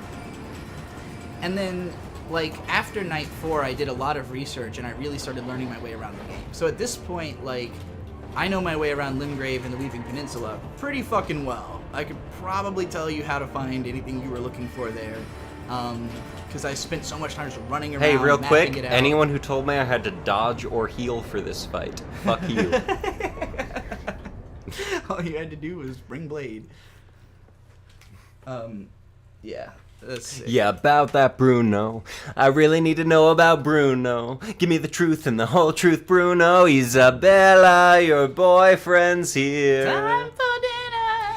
7 foot. Oh, it's so good. Meeting Blade was one of my favorite parts because he looks so fucking awesome. You summoned though, so I won. Who cares? You literally have to beat Radahn by summoning people. So, you could beat him without summoning people, but I would call you dumb for doing so. I see. Or just crazy. Like a lot of people are. You did dodge once though. If summoning is a mechanic of the game, you don't get to call people dumb for doing it. I'm sorry. I'm sorry if you like Dark Souls. I'm sorry if you like Bloodborne. Yes, but you summoned. Who cares? Well, Like every boss battle has a summon. That's the point. I don't think he's criticizing that you summoned. Yes, he is. No, because look, you summoned though. Oh my god, you healed. You summoned. The point being, the point is like, if you summon, the boss's health goes up, so it becomes a harder boss. That is true. So it doesn't really matter if you summon him. Well, you can. What are you calling me then? You're trying to call me something. You're trying to call me something Well, for not. You said I didn't dodge or drink. And Which you was said what? you summoned though. So Who cares? Basically, he's saying it negated saying- the need for the other things. Is what he's saying. I played the game as it was supposed to be played. Awesome. Yes. Yes. Well, it's just it's a matter of changing goalposts, basically. And that's my biggest problem with Dark Souls fans. Changing goalposts. Oh, well, you need to do it like this. Oh, well, you did it like this, so it's okay, but Right. in the future, you gotta should do it really like do it this. like this. Well, and it's funny you say that because you were the one who kept insisting, like, I'm not going to do the cheat this time. I'm not going to kill the dragon and get the 50,000 souls. I'm not No, gonna do that's the cheat." stupid. You And should, immediately. I'm You should glad go you to changed that. your mind because we were having this conversation. You kept calling it a cheat, and I was like, but it's You're get there- you're able to do you can it. get there Why really don't you early just in the get to game, level yeah. 35 immediately? And well, and also another way to look at it is one way or another, you're going to get those 50,000 souls at some point. It's just that if you get there later, it will only level you up once. Whereas if you get there early, it will level you up 35 times, and Well, it will level you up at least 20 times, Yeah. up to level 35. and you'll make it to a level where you can maybe get good enough at the rest of the game. Because like It makes the game playable, is what I think. I just think it makes it learnable. Like, the game is meant to be so hard that you are not meant to beat all the things that are available to The you. Tree Sentinel. It is meant to be... Right, the Tree Sentinel is obviously not supposed to be fought right away. You can. And if And you you do, would die. Great. Plenty of people have beat it first by practicing for an hour and a half because they didn't realize they could run past him. Like... Or just were determined because he's right there and they think, oh, well, I gotta kill that guy, But, the game doesn't expect you to. It expects you to find something that will work for you, And, like, there's so much you can find that you can make to me, the game is only as hard as you make it for yourself, basically. It's like, if you keep running up against that enemy over and over again and you can't beat him, it's your fault you keep throwing yourself against the enemy. But there's no fucking way that anybody couldn't beat anything in this game. There's just no way. If you can't do the thing you're stuck on, go try another thing. I promise there's something you'll be able to do. And it took me a while. Like, we'll get to this when we get to night 3 of my playthrough. But on night 3, I went straight into Liurnia of the Lakes without having cleared almost anything. Out of the Margit, previous Godric, areas. she didn't do anything. Had not entered Stormvale Castle at all. I was only like level 20 or something, and I went up to Liurnia, and I spent all night, like 4 hours, running around Liurnia, like picking up items and dodging enemies and running away, and just couldn't fucking kill anything because I was so weak. But you know, I got to a certain level, and then you told me about, oh yeah, you're supposed to just go into the castle and fight Margit. And Yeah, you're supposed to run past the big guy. Yeah, well, there's a ballista firing at you, and You know the only right answer is Mandibuzz? I was not sure if that was actually Landon for a while, but that is definitely Landon. Yeah, for sure. Yeah, like the. But so a real quick aside, I think this game Doesn't can matter. only be can only be fully played and enjoyed if you do actually summon the summons. If you do go through the trouble to activate all of them. Yeah. And to get all the items and do all the side quests and everything. Because if you're playing this game to play the game, to get all the story out of it, you have to do all that stuff. Right. You won't get to learn all the stuff about Ranny or Radayan. I'll say there are decent arguments for why you should fight the bosses poorly at first, which is just that you'll get to see all their learn? animations and stuff. Sure, 'Cause that's there- great, yeah, but there's you lots could of- do that. You could do that from a strong perspective and still get the same point. Right. Yeah. You can literally just like not try to hit the enemy and just like let him do stuff or whatever, you know, until you've seen it all. See, by avoiding that enemy just now, I got to a point of grace where he can't hit me. Yeah. And then now you can go back and kill him if you want to, but you know, you've already. But what's the point? I'm in the castle. Let's do the dungeon. Let's do it! This is a shorter dungeon, to be sure, compared to Stormvale, but, you know, it's a castle. Did you met the girl when you first got to Weeping Peninsula, right? The jellyfish lady. Jellyfish? Oh, Weeping Peninsula. No. When you first got to the Weeping Peninsula, there should have been, like, a woman sitting, by the road. And she would No. have given you a letter to give to her dad, who's in this castle. Oh, I do know about that girl. I've gotten her on a different one. I don't care. I'm just gonna get them all to aggro me, and then I'm gonna glintstone arc them. Oh, this room is a fucking butt. There's a lot of these assholes in here. I know.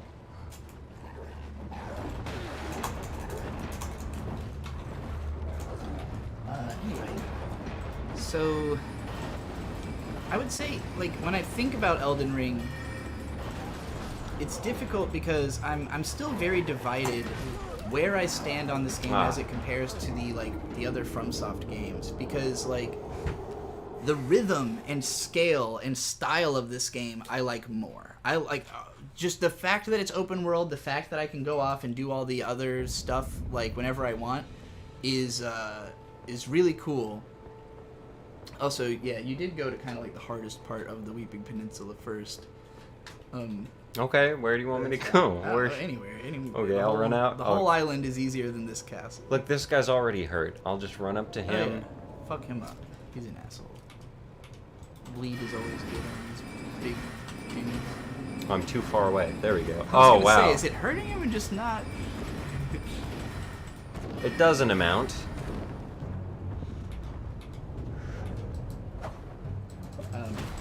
But yeah, like the other games, I feel like had, at least from where I've been so far, more just like raw spectacle loaded into every moment of it, because it's like everything is crafted and manufactured to be come into from like a particular angle. So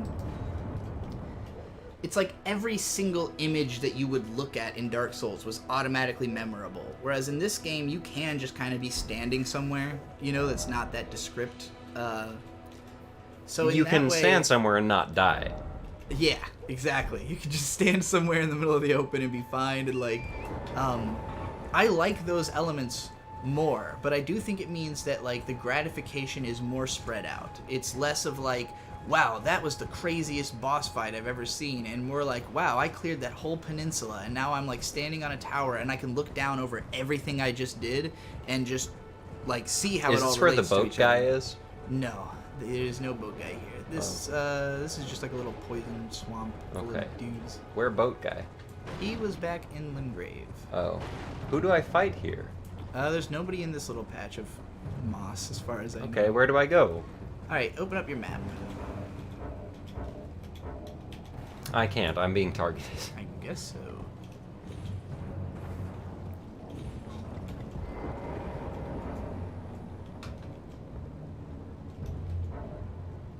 Who? Map?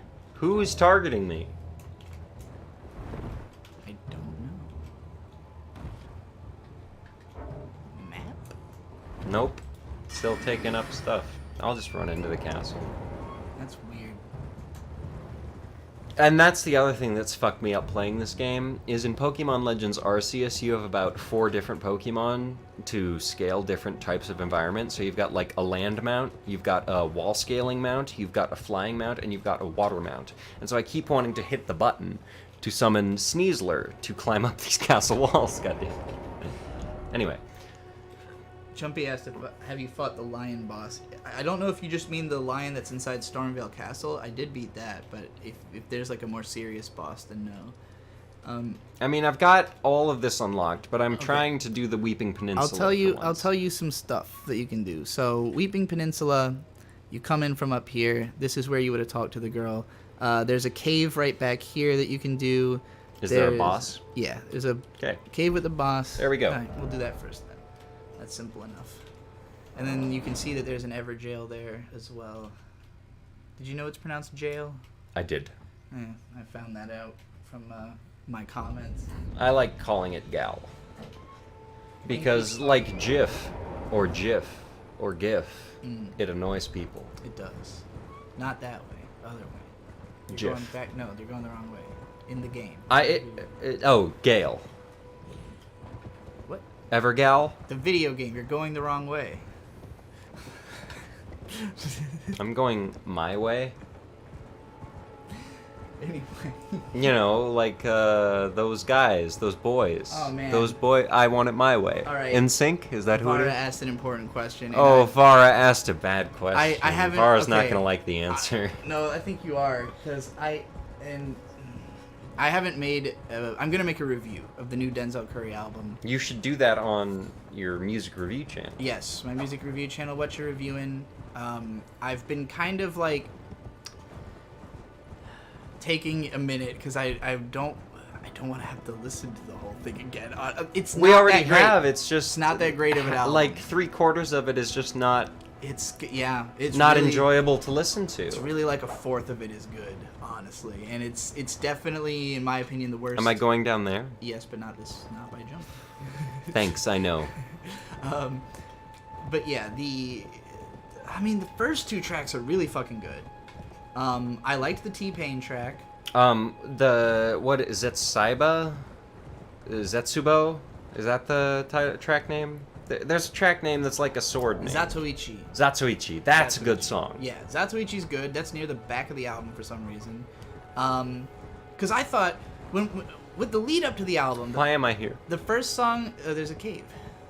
You just put the thing down, in general, but there's a cave around. I think you're probably past it.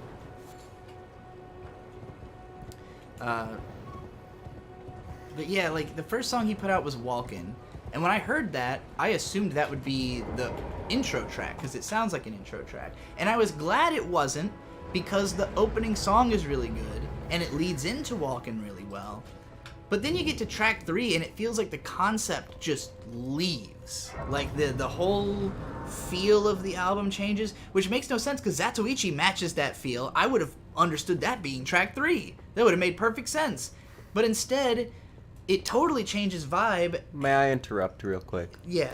Intelligence paradigm. The straightest forward answer I can give to you of do you listen to weird music now that isn't rap adjacent? And honestly, this isn't even not rap adjacent, but Fantastic Negrito. It's folk adjacent at best. I consider Fantastic Negrito to be blues, funk, Blues, rock. folk, that kind of stuff. Blues, rock and roll. I grew up with a lot Very of blues. traditional rock and roll, I guess, is what I consider. Yeah. Well, rock and roll from the people who created it. Yeah. He's got a new album coming out. very Highest soon. Bidder. And- 2 songs are out, I think. No, Highest Bidder is a song from it. Yeah, no, I know, It but is. 2 songs are out. One's Highest Yeah. Bidder, and the other is whatever it's called. I haven't listened to it yet because I'm really trying White to see. Jesus, Black Problems. That's what it. Well, that's the album. Yeah. I'm looking forward to it. It's got a really interesting story that he's been sharing on Twitter about. Well, it's the story of his family. Yeah. It's incredibly interesting. You guys should really check out Fantastic Negrito if you haven't.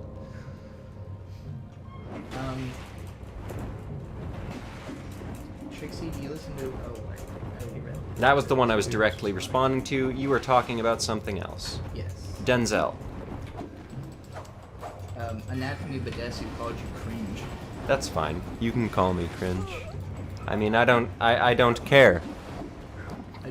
I've always been fascinated by the name Anatomy Badesu. Sure, because they've commented multiple times or because they have bad takes. Just the name, just strictly the name. Okay, sure. It's, Anathema Badezu, you've got a great name and terrible takes. What was I responding to? The music thing. I'm opening up my Spotify. That's what Spotify, what have I been listening to? I have a playlist. I'm going to share it publicly once it's complete. Maybe I'll just give it to you guys. It's got 41 tracks. Or maybe I'll rename it, because it's supposed to be it's supposed to be my Spring Hot 100 playlist, but it's currently got 40, so I'm thinking maybe it should just be the Hot 40, because I haven't added anything new to it. But I tried to create a playlist of only one song per artist, of just songs that I want to hear throughout the spring.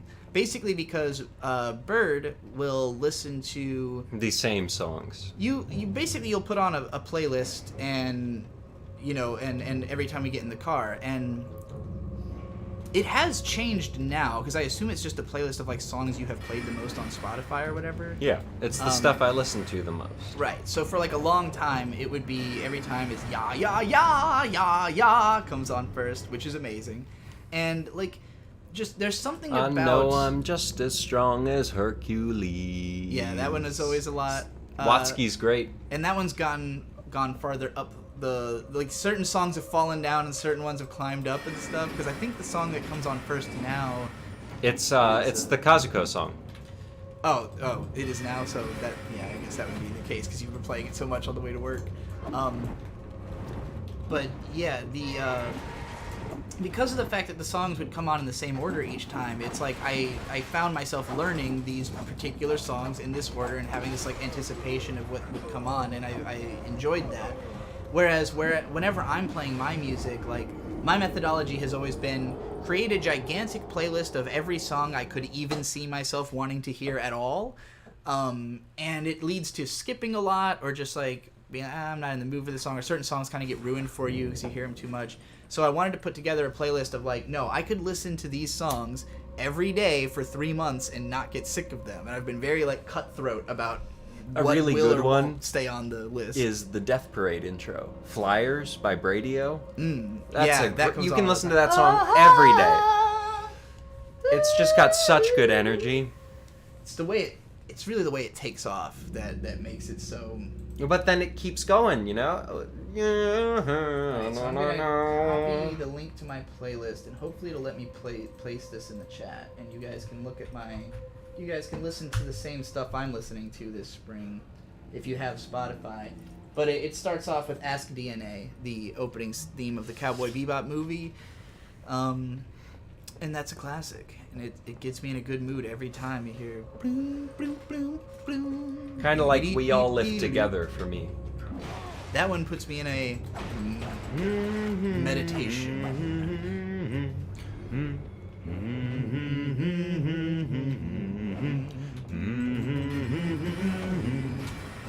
This is a song from Warframe. That's it happened.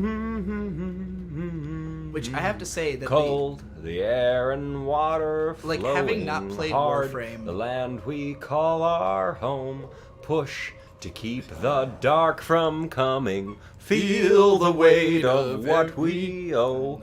This, the song of sons and daughters. Hide the heart of who we are. Making peace to build our future. Strong, united, working till we cold. The guy that said the Death Parade intro carries the whole show is correct.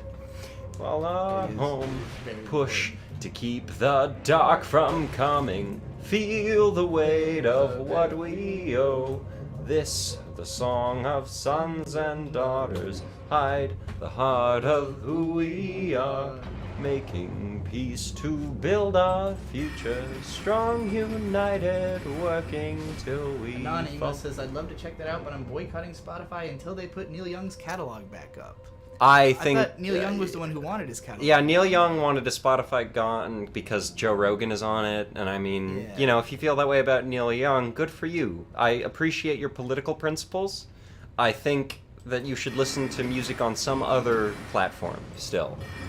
I don't know. Joe Rogan and Neil Young shouldn't dictate your music listening views.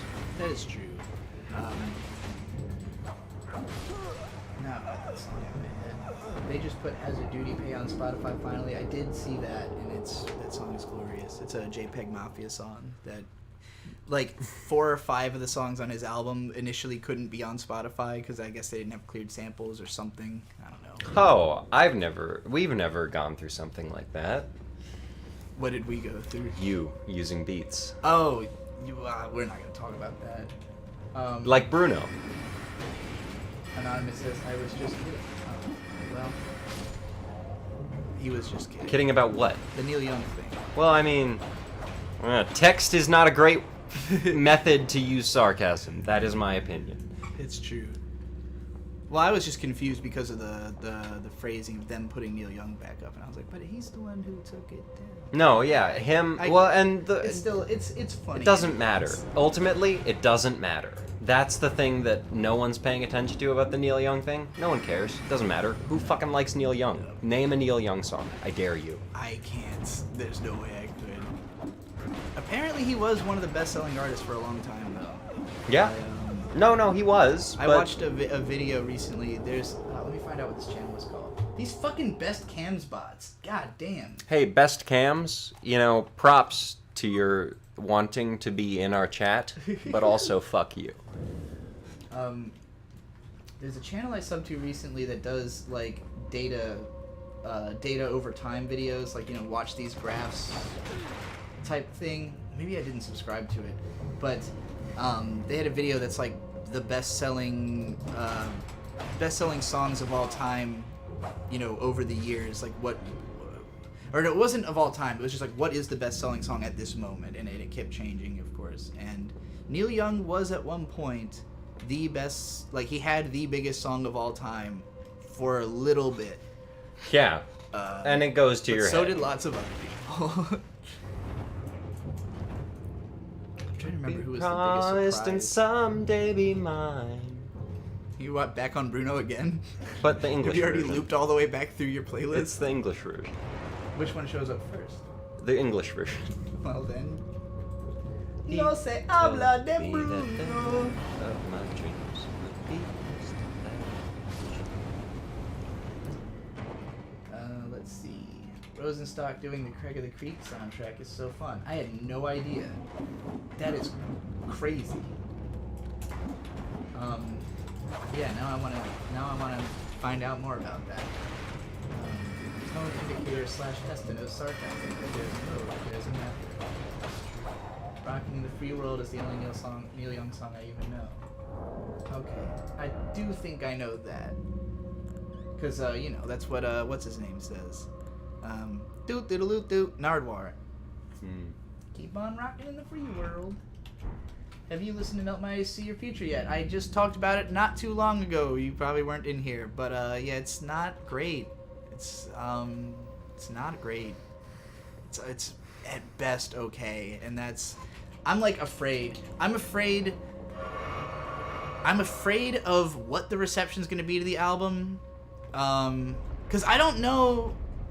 Will I like this less or more than Anthony Fantano? you know, like, ooh, I feel, as a huge Denzel Curry fan, I feel for him just thinking about, like, oh man, people aren't gonna like this album, like, and I don't even think it's because it's like bad per se. I just think he went, I just think he tried to do crazier stuff than usual. I think that's a liar. Where do I go? I don't remember. Ah, fuck. Well. Ow. I think you just gotta go to that hole again, or else it's not gonna stop smashing.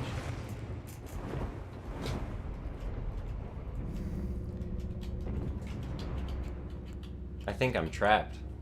I know you can get back out through that door, but I'm trying to remember what you're supposed to actually do. Let's see here. I have started memorizing No. the Fuck. hardcore old French cover of House of the Rising Sun. That sounds epic.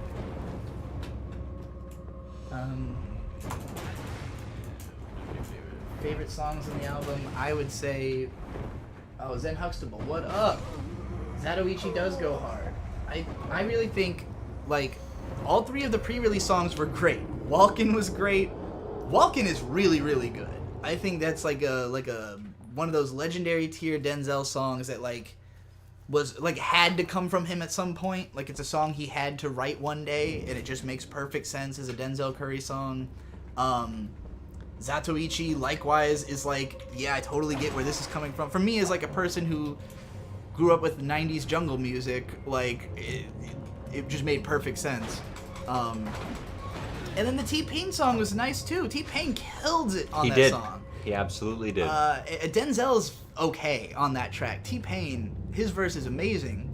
And then I want to say there was like one or two other songs I liked on there, but those three singles really were the highlight. The first track, Melt Session number 1. I cried when I listened to I put this album on when it came, like, it just came out. I had headphones on. I had it max volume. I put on Melt Session. It melted my eyes. I'm sitting there crying. I'm feeling all this shit. Walkin' comes on. I'm all fucking feeling it. I'm walking. And then you get to track 3, and I was like, all right, that didn't really feel like much of anything. And then I got to track 4, and I was like, that didn't really feel like anything. And then you get to the Posse cut, and that was where it really fell apart for me, was the one with Rico Nasty and Black and that was strange. That was a really strange track. I thought the Jid and Denzel parts were fine, but the whole first half of that song sucks. I thought Rico's verse sucked. I thought not even that her performance was bad. She was mixed terribly, and she didn't sound right over that beat.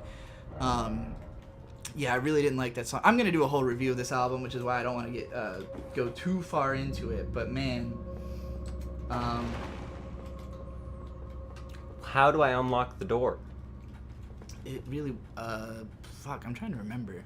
I do think this dungeon does have some kind of illusory wall in it somewhere, but it's not here. Try going back. I'll let you know when I see the thing. 'Cause I think this might have been the tricky ass dungeon.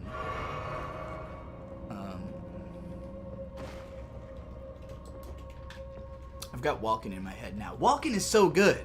Walkin' is worth the rest of the album. So this is the room I got trapped in. Yeah, don't go in there. Let's just avoid that room entirely and head back. I know it's like an earlier room in the dungeon, and like I had found it because there was a message that was halfway in the wall. Keep heading back. I'll let you know if I see anything that I think might be the spot. Shit. Is it this dungeon I'm thinking of? Man, I really don't remember. Somebody help us out. Tell us what's going on in this little place. Sausage Man says, yeah, the first listen was kind of disappointing, but it's growing on me, much less hard-hitting production and flows, but I do appreciate its thematic cohesion. And that's the other thing. I just feel like Denzel was repeating himself a lot on this album, where he really wants to talk about like how dark things are and how hard it is for him to like deal with that, but it always kind of comes off as him just stating it. Like, yo, the world is fucked, and it's really tough. We do lots of drugs, because it's really tough. And I'm like, yeah, okay. I mean, every rapper has said these things, you know. I just don't feel like Other than on Melt Session, where he went really deep and really talked about his own personal trauma and the stuff that really affected him in his life, that song was getting to me. And then some of the other stuff felt like just like a more generic version of that message. I don't know. I guess I'll have to listen to it more times to really fully wrap my head around it. But, you know, I heard it the first time and I was like, ooh. And then I heard it the second time and I was like, Did I listen to Charlie's new album? I did not. I have never gotten into Charlie XCX, so I can't compare it to the other stuff. I mean, maybe I should give it a shot. Maybe I'll like it since it's different in some way that has made a lot of people not like it. But, because I've always heard that she's really, really good. People celebrate her a lot. Yeah, that makes sense. That would be the way to go. But I don't know. A lot of pop music is too much for me. Like, it's too emotive. I'm not emotional enough as a person, I think. I listen to very numbing music a lot of the time. And like my spring playlist is kind of an attempt to escape that. Like it's got a very particular Zen, you probably weren't here when I did this. Someone the Spotify playlist that I've just been trying to put together of songs I want to listen to every day for the spring. And I've really been trying to pick songs that have like a vivaciousness to them, if you will, but without being like too throaty musically. What am I trying to say? Like there are certain songs that I consider to be summertime songs because they're too hot for the spring, if that makes sense. Anything that's got like a lot of explosive emotions and just feels like angry and raw in that way, where it's like, you know, or too happy, like too excited, is like I need a certain level of like extreme temperature to even put me in the mindset that I would have to like scream over my thoughts that loudly, if that makes sense. Shonen Heart is on my spring playlist, this song that you've been obsessed with, and that's like the loudest song that I could handle before it has to be summertime. Like, that's as chaotic and intense as it can possibly get before being like, alright, like I need to be in a mood to hear this, or I need only one song like this at a time. But yeah, I'm trying to find that like that just right balance of stuff that's like, yeah, but not quite like, I gotta start dancing, I gotta get in the mood, you know, just because I don't know, I'm not in that place enough. Maybe I would if I, you know, spent more time going out and being around people and doing drugs or something, I don't know, but, fuck, was there a contraption I was supposed to hit? I guess so. Well, at least everything's dead. You're dead. Stop moving. Those undead guys keep coming back to life, though. Mr. Time says TikTok has ruined mainstream pop music. TikTok is terrible. I love TikTok. I know. I don't know why you hate TikTok so much. It's literally Chinese spyware. So is everything else. Not as much as TikTok. Is the Chinese spyware worse than the Zuckerberg spyware? Like, yeah. I guess that's fair. I don't mind the U.S. government knowing what I do. TikTok doesn't learn anything about you, though, really. Like, what can it... What you like to watch. It just knows, it just knows what you like to watch, and it actually is good at figuring that out, which is astounding, because YouTube is fucking abysmal at it. You've been using YouTube for years. Right.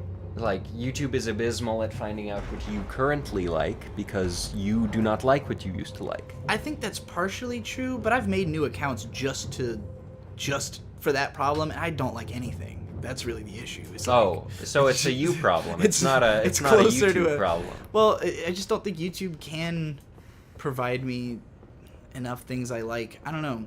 It's a lot easier to sample through a shit ton of TikTok videos because all you gotta do is scroll up if you don't like it immediately, and you know, at worst you're making a 15-second time investment, you know, so it can be easier to just kind of mindlessly scroll through TikTok and still get things that are somewhat entertaining, whereas on YouTube I have to really put effort to find in to find a video I want to watch. I would say every day I spend more time than I would like just trying to actually find something that I will want to sit through.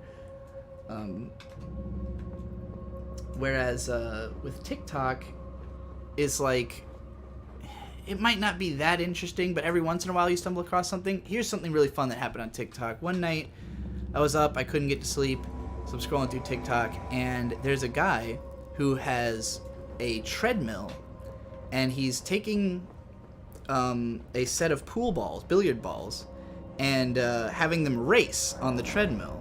And how this works is you put all the balls on, you've got the treadmill going, and they kind of stay in place. Their own momentum keeps them going forward, and as they knock into each other, they knock each other forward and back.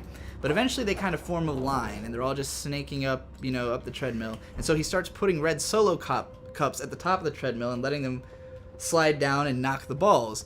And the idea is whichever ball is the last one standing wins the race. So I just sat there for like an hour and watched this dude commentate over pool ball races, and he gave nicknames to all the balls. There's the purple number 4 Thanos is riding down the way, and now he's gonna make it. Oh no, Thanos has been knocked out. That was a fun time, and it was a live stream, so it went on for a while, and I was like, I'm sure that this game of billiards on a treadmill has existed for a long time to certain people. But as a form of entertainment product, I had never seen such a thing. And I don't know, it could survive on YouTube just as well as TikTok theoretically, but I think something about the inanity of it just works better on TikTok. And YouTube used to be inane. I think that's what it is that TikTok has taken over the inane part of YouTube that disappeared when everybody got too serious about being a YouTuber. Like, YouTube is like, oh, I'm trying to make a career. I'm trying to make like a statement. I'm trying to make a video people are going to watch. And like, TikTok is like, I just whipped my phone out and had a creative thought, and I didn't have to try to make it a whole thing. Whoa! Anathemi Badesu just sent us $50 and said sorry for being rude earlier. Hey, man, I respond to things as they seem to appear. I really appreciate it. Damn. What did they even say? He was the one who said that you were cringe. Oh, hey, you think I'm cringe, you think I'm cringe. You can be wrong. That was my response. Hey. You can be wrong. That's fine. I don't mind. Well, you've got $50 in recompense anyway. I would think that means I'm not wrong. That you are... That I'm correct. That you are correct. I could still be cringe. Yes. You can still be cringe and have $50. That's very true. See, I just died. I'm cringe, definitely and I died. Deeply cringe that you Especially rolled into him. Have you even fought this boss? Yeah. Okay. I kicked his ass. But you didn't remember how to get to him.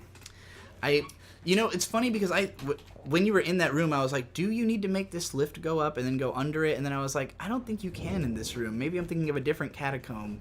Hey, y'all, real quick. Another really fun artist that I get a lot of enjoyment out of is Barnes Courtney. Barns Courtney. Courtney. He's a really good artist. I think he's relatively new. I haven't done a lot of research into him, but I really enjoy his music. It's kind of folk rock. It's hip folk, I guess, is the best way to describe it. Do I know this? Yes, Fire. Okay, that guy. No. I've got fire. Or Glitter and Gold. Bones rise up That's Glitter and like Gold. glitter Fire and is a gold. different song. I like Glitter and Gold. Glitter and Gold is an amazing song. You've got a number of that guy's songs on your thing. I don't love his music that much, but I do like Glitter and Gold. It's a really... It's very stripped down. It's very just it's like... It's a stripped down. It is a very primal song, if you will. It's going towards, like, elements that... I would describe the drums in his song as usually just a bass drum, like a kick drum, rather. Yeah. It's usually just, like, that kind of, kick... It's kick. for the heartbeat of the beat. See, in this one, it's bum, bum, bum, bum, bum, bum, bum, bum, bum. And that's a different song. It's from a different album, but it's from an album in which he speeds up his... Yeah, the kick drum. I guess... the album I'm Mumford listening & Sons to... would be a decent comparison. It is a very good comparison. Maybe more produced than... Well, not more produced, but more bassy. More bass heavy. For sure. Than Mumford & Sons. I think it's... To me, it feels a lot more... I don't know, less like not produced. Like it, I believe Barnes Courtney is just writing these songs in his room, and putting them out as he is. He might not be. He probably isn't. He probably is an industry plant, but I don't care. He writes really, really fun music. Chris Preziosi said I would be cringe for $50, and also I was supposed to see Courtney Barnett, and then I got COVID. That's unfortunate. That is very unfortunate. I don't know who Courtney Barnett is. Is she the one who did Vegetable?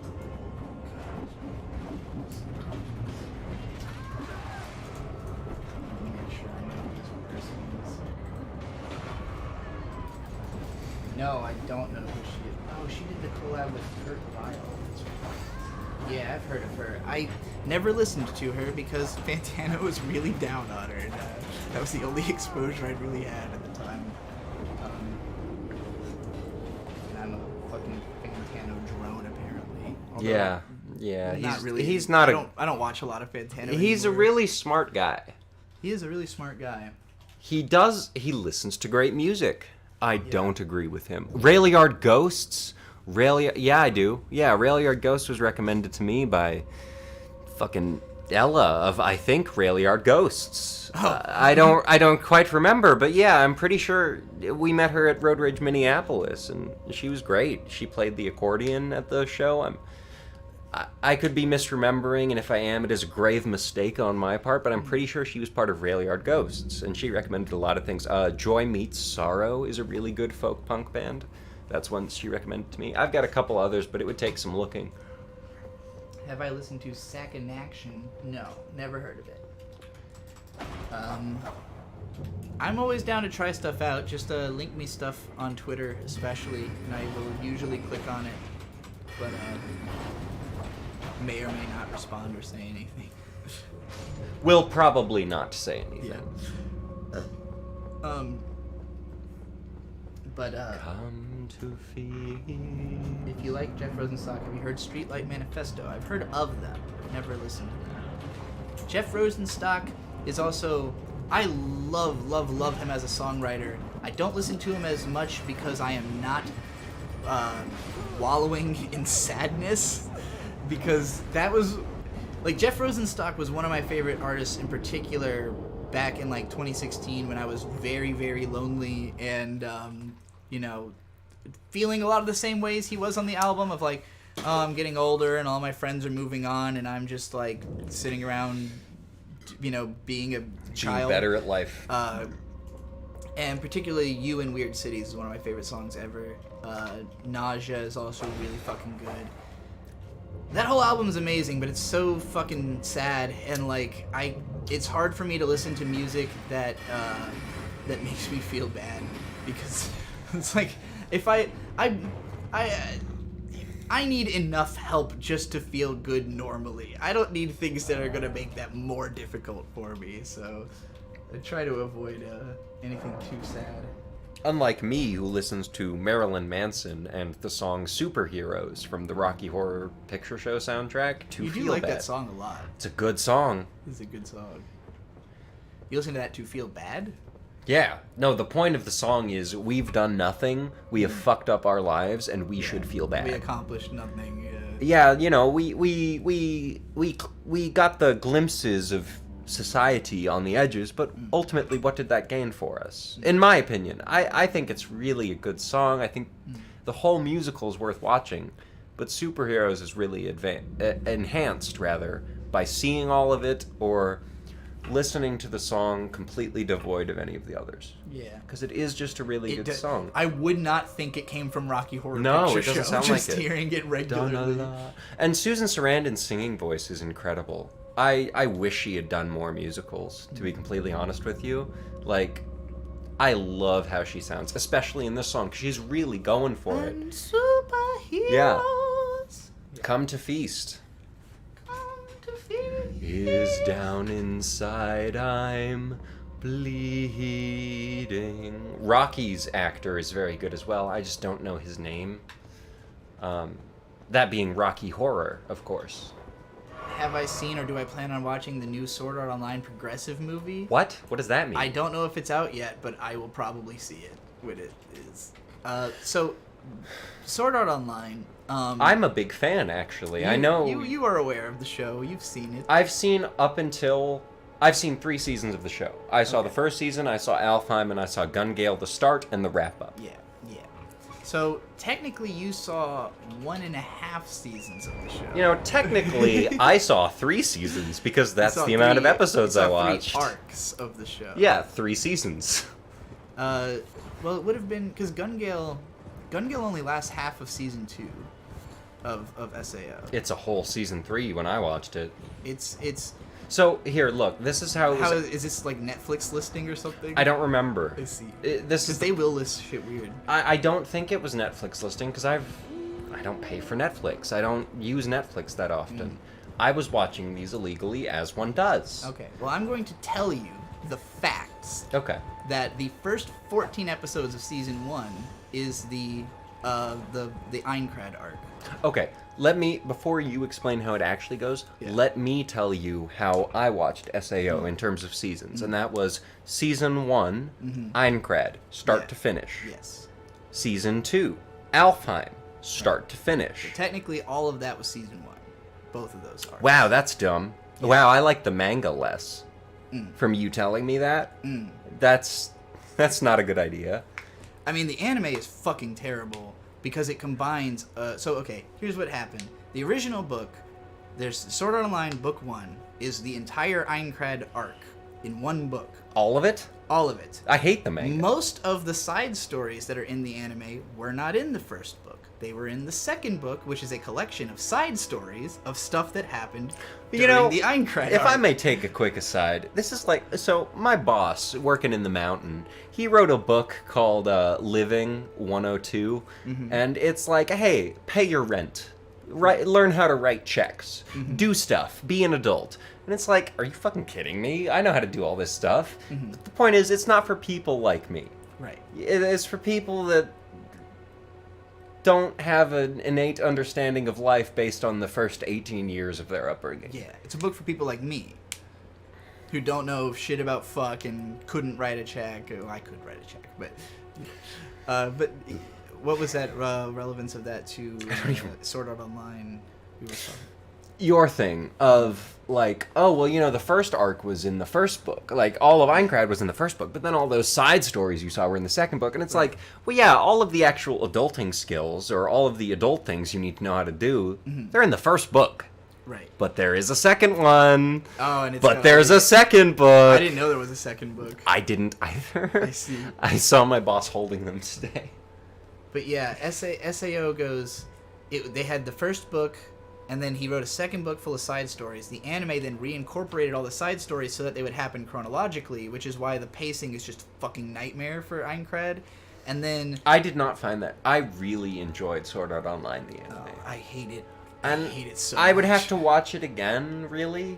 I watched it at like 15. That's the appropriate age. That is the completely... I enjoyed... I would have loved that show at 15. Okay. Don't get me wrong. I would have loved that show at 15. Unequivocally. I was playing MMOs. Yeah. I really enjoyed it. Dude, when it came out, me and Victor were so hyped because it was... What are you pointing at? We were so hyped because fucking... it was an MMO show, and like I grew up with... So when .hack sign came out in 2003... And before this continues, I've watched an episode of .hack. Boring. Very boring. And, you know, more boring than Sword Art Online, which is also very boring. when you and mention it's it. boring and bad, but Yeah. not as boring as .hack. Sorry, No, hot .hack take. .hack is just totally dissociated. Like, .hack is, in my opinion, a show about, like, having a dissociative disorder. Hang on, I have a question. Bird has got the Elfin Lead syndrome with SAO. Because I've also seen Elfin Lead. How old were you when you saw that? 17. Appropriate. Also. But what does that mean? What does Elfin Lead syndrome mean? I think he's referring to, like... That I like SAO? Well, that you liked it when you were younger, and so you remember liking it. But when you rewatch it when you're older, you'd probably be like, oh, okay. The original series, I am tempted to just 100% agree with. But my problem is, I watched the original series, the first season, you know, Aincrad, 2015. I watched Alfheim 2016, and I watched Gun Gale in 2017 as they came out. Oh, your time scale is very off. I don't know the time scale. That's the problem. 2012 to 2014. Then but that is probably the time scale I actually watched them, is 2015, 2016, 2017, because as I mentioned earlier, I was not allowed to play Assassin's Creed. Right. You weren't allowed to have violent media. Yeah. And so it was really interesting. I was really into the Star Wars The Old Republic MMO, which I hear has a new expansion, and it is very tempting. But anyway, oh yeah, we do need to watch. You haven't seen Log Horizon. That is a really, really good show. I'd love to. Landon, I agree. From what I've seen of Elfen Lied, it is trash. I haven't dropped a lot of shows, but I dropped Elfen Lied hard after the 3rd episode, I think, because it was really hard to get what's going on. I had seen a lot of Elden Ring, Elfen Lied being like, this is one of the most interesting shows you will watch because of all of the... I still think that is true. I do too. I think that it will always be one of the most interesting shows you But can it deals watch. with such hefty concepts. You're not going to get... It's the same problem I have with Ava. Of, I want everything to be explained immediately. Yeah. I need to understand what is going on, or it's not interesting, it's just annoying, and I don't understand why it's going on. Right. Which is the opposite of how I feel about media in general. Like, if you start telling me plot, I'm like, I don't care. Who are these people? Like, I need to know who This these is people why are one of my first. favorite shows is Altered Carbon. Altered Carbon starts before anything of showing you Takeshi Kovacs' Yes, life. it does. It shows It you does a how good he job of died. that. And then he dies, he gets brought back, and then he's just kind of Takeshi Kovacs in a white guy's body. And then he goes through that for about 4 or 5 episodes, and it's really, really fun. I really love Altered Carbon. It's one of my favorite We shows. gotta finish that show sometime. Yeah. Just finished Gosick. You won't be... Or just finished Gosick. You won't be dissatisfied. I haven't started Gosick, buddy. Yeah, we'll have to do that too. So, when it comes to Elfen Lied and SAO, as I'm thinking about them both, I do think they're both I know Elfen legitimately- Lied is legitimately an incredible show. No, it's one of the really? worst things No? ever fucking made. It's Okay. awful. It's just, so I grew up because I couldn't watch the medias of it all, just watching like Watch Mojo stuff. Oh. Everyone talks about like Elden Ring and Monster and blah blah blah blah blah, and just like, oh, these are incredible. I can't believe you've missed out on or Elfen Lied. Yeah. Sorry, Elfen Lied. No, that's great. So Elfen Lied is the ultimate show for high schoolers to discover anime because it's the most violent, most sexually perverse, we'll say the most deviant. It is the most deviant anime. Deviant art. To ever, deviant art. The manga is one of the ugliest fucking manga ever. The author does not know how to draw. What he does know is ABDL fetishes. Adult baby diaper lover. For those of us in the chat. So, Elfen Lied, in my opinion, is just fetish. With the main girl, right? It's just It's the fetish main porn. girl that's the adult baby, right? I don't It's know a her. lot Is her farther. name Elfen? The show is no Lucy. Lucy. Yes. Lucy. Okay. The whole show is nothing but very specific, very outrageous fetish material. Everything that happens is someone's fetish. Everything. And it's, it's violent and sick and disturbing and all that, but, like, it mostly is just an excuse to, like, work all these fetishes into a story. And I really think Isn't that most anime, though? Yes, and that's why I think it's so important. I think Elfen Lied, while a bad show, is very good to have seen, or just good for cultural consciousness, for people to understand that this exists, and even, you don't have to try to figure out why, but the fact that the question will enter your mind is enough. You don't need to know why, but you need to ask yourself why. I think that's what's important about shows like Elfen Lied and Sword Art Online. Why what? Why did this happen? Like, Why did Sword Art Online happen? Why was this created, and why was it popular? I think if you can answer those two questions about those two shows, you will learn a lot about humanity. I feel like I can answer about Sword Art Online fairly accurately. What is that? And that is, Everyone wants to live in an MMO. Yes. It would be so much more interesting Yes. than what we're doing now. Exactly. And that is the point. And SAO, by far the best thing I can say about Sword Art Online. By far. It's really good at The making you theming. feel like you live in an MMO. The theming is so good because what the story is about is, and this is something that I think can be lost, you know, in just translation. in just shitting on SAO like I tend to do, is that Kirito's character is that he relates to the guy who created the game, Yes. created Aincrad, and he wants to be like him. And that is the most interesting part of the story. Yes. Point blank, period. If you say anything else, you're wrong. Who Yeah. cares about Kirito and fucking Asuna? yeah, No one. Their relationship's cute. It's fine. cute, but the point... But, it yeah, is it's not just the a point. man trying to get closer to his idol. Yes. That And is the point of that. It's that he wants to be like the guy who created the game, and the guy who created the game just wanted everyone to live Leave inside him the this fuck game. alone. He was like, I want everyone to understand that, like, you know, that you can actually live in a video game. And Kirito was like, you know, I think you know had a we lot can of- do You had that. a lot of right ideas. I'm gonna take all the psychopathic parts of what you did out and do all the rest of what you've done. When the other part is like when we get that moment at the end of Sword Art Online, he does not come off as psychopathic. Right. He comes off as very calm and like, Yeah. I was just trying to do the best I could. Well, and he comes off as, at least my read on it was that he's on the other side of now having actually experienced the meaning of what he was trying didn't to set this all accomplish. into motion, knowing what was going to happen, you know. But like now he's on the other side of that and sort of ambivalent about the feelings of it, you know, not regretting it, but also not like, oh, everything went swimmingly and exactly as I hoped, you know. But like Kirito kind of carries the torch into the future. And the other interesting thing in SAO is from Gun Gale Online, because the fairy arc, Is this a liar? you could probably. If You it might doesn't have go to hit down- it 50 times. I haven't heard of any other walls other than the one. I have. There are some Okay. actually other people have found them. In Elden Ring, there are some walls you have to hit more than 50 times. It's not about how many. It's they have a life bar. They have 9,999 HP. So it's about how much damage you do. But I doubt this is a illusion wall. Is that blood coming out of the knife or the wall? It's the wall. Um, Or the knife, I'm sorry. But yeah, I just wandered into a cave and was like, well, wait, can open I... that door. What door? I want to heal first so I can get my stuff back. I don't think there's a boss down here. Oh fuck! What was I saying? Oh, there's not a grace over here. Okay, well...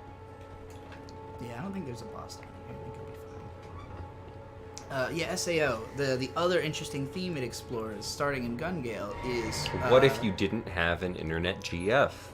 No, it's post-traumatic stress disorder. Oh yeah, no, actually, for real, that is Yeah. a really good... Yeah, I especially when it gets to Gun Gale. Around when Gun Gale came out, I came up with this big. This thing! Ooh. I had a big rewrite of SAO in mind where like the main idea of it was going to be to focus on PTSD, and particularly because it could have been introduced from the start. It kind of is, because like you could say that the PTSD he has from all the people dying in episode 3 is like what governs the way that he ends up acting throughout the rest of the series to some extent. I just think it could have been laid in on a lot harder. Like it could have been that the whole series is about like gaming as a means of dealing with PTSD, and I think that is the most interesting stuff that happens in SAO. I agree. It just needed to be tightened up, you know? We've got a couple super chats that I did not notice, so let's go back. Oh, and one more time. Anathemy. Hey, I'm cringe. It's okay. It wasn't rude. Yeah, thanks for the $50. You feel bad about getting $50 from... No, I feel great about getting $50. I feel bad that this person feels bad because they shouldn't. Yeah. You should stand behind the things you say. Fair enough. You should not feel bad about the things you say because, I mean, at this point in the human, there's not a whole lot to go by other than what you say and who you are. Ooh, this is actually a really good question from Zero Soon Game with $10. It says, general opinions on Devilman clones in concept. Stuff like Chainsaw Man, Soul Taker, Guyver, Generator Gall, This Ugly Yet Beautiful World, and Zetman. May I etc. interrupt before you answer? Sure. Devilman? Devilman. Devilman. Devilman. Devilman. Okay. Everything is Devilman. Chainsaw Man and Gall are Devilman clones?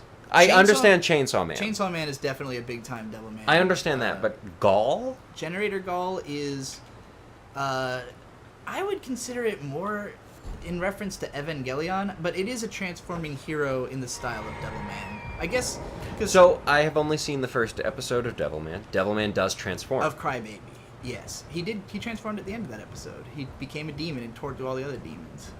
Ooh, missed that part. Yeah, I think we were, like, passing out or something when we tried to watch that. But, the original Devilman manga is one of my favorites, because of just how fucking insane it gets with its apocalyptic ideas and imagery, and especially the ending.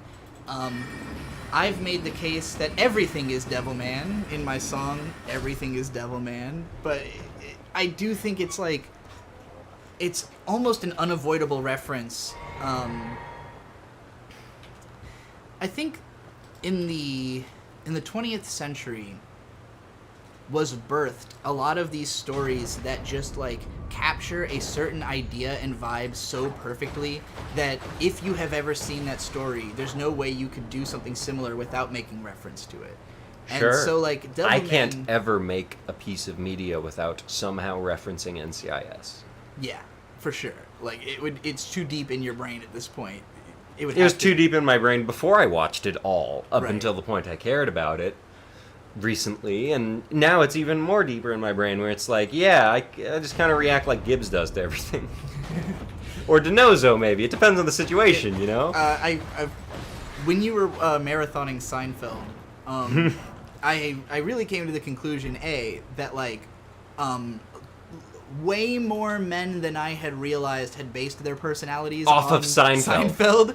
And it was like that meme of like men turn 21 and then base their like choose one of these to base Yeah, their whole no, it's personality around. real. And, like Seinfeld is without a doubt one of those. Yeah, no, I was very fortunate to, in high school, receive the lesson of do not peak in high school or in the preceding 10 years after. Because it will result in you peaking in something like Bowling for Soup. Which, you know, no offense to Bowling for Soup, they're a great band. They're really good. They did all of the Phineas and Ferb soundtrack, and it's really fun. But they're still Bowling for Soup, and I turn them off anytime they come onto my car automatically. And, you know, or you get into, like... Wait, what did that have to do with peaking in your 20s? You listen to Bowling for Soup. Oh, you end up... That's just what happens if you peak. You end up listening to Bowling for Soup. No, in high school, in your 20s, like, you know, you end up listening and wanting to be Marilyn Manson for the rest of your life, and that's fine. You can do that and be perfectly fine, but if you want something more out of your life, you kind of have to carve your own path. Regardless of who you are, regardless if you think you're doing it, like, in a new way. Yeah. Or not even because what I want you to be doing is to do it in your own new way. Yeah. But, like, Be the freak you want to see, just don't follow me. Yeah, do what you want. Don't fucking do what I'm doing. Right, exactly. That is one of my favorite quotes ever from Hacker by Death Grips. I'm in your area. I'm in Your area. Prodigal? Fuck that. Nautical. Teaching bitches how to swim. Such a good lyric. Anyway, Devilman. Still talking about Devilman. Everything is Devilman. I love Devilman.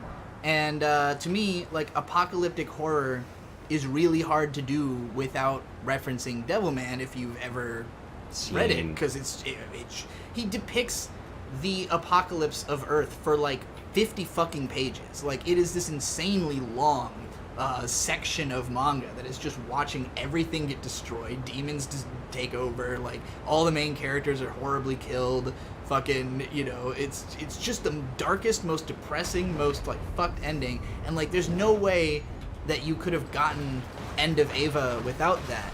And, like, in a way, there's an impurity to it where, and okay, I'm sure Devilman itself was taking from other stuff. It's not the first apocalyptic manga. It's borrowing heavy from, the Bible and lots of other things for reference. But like, when you watch End of Ava, that movie is so fucking unhinged. The imagery is so crazy that it feels like, where did this come from? But if you've seen 2001: A Space Odyssey and Devilman, Rather, then you're if like, you've seen oh. 2001: A Space Odyssey and not slept through it. Right.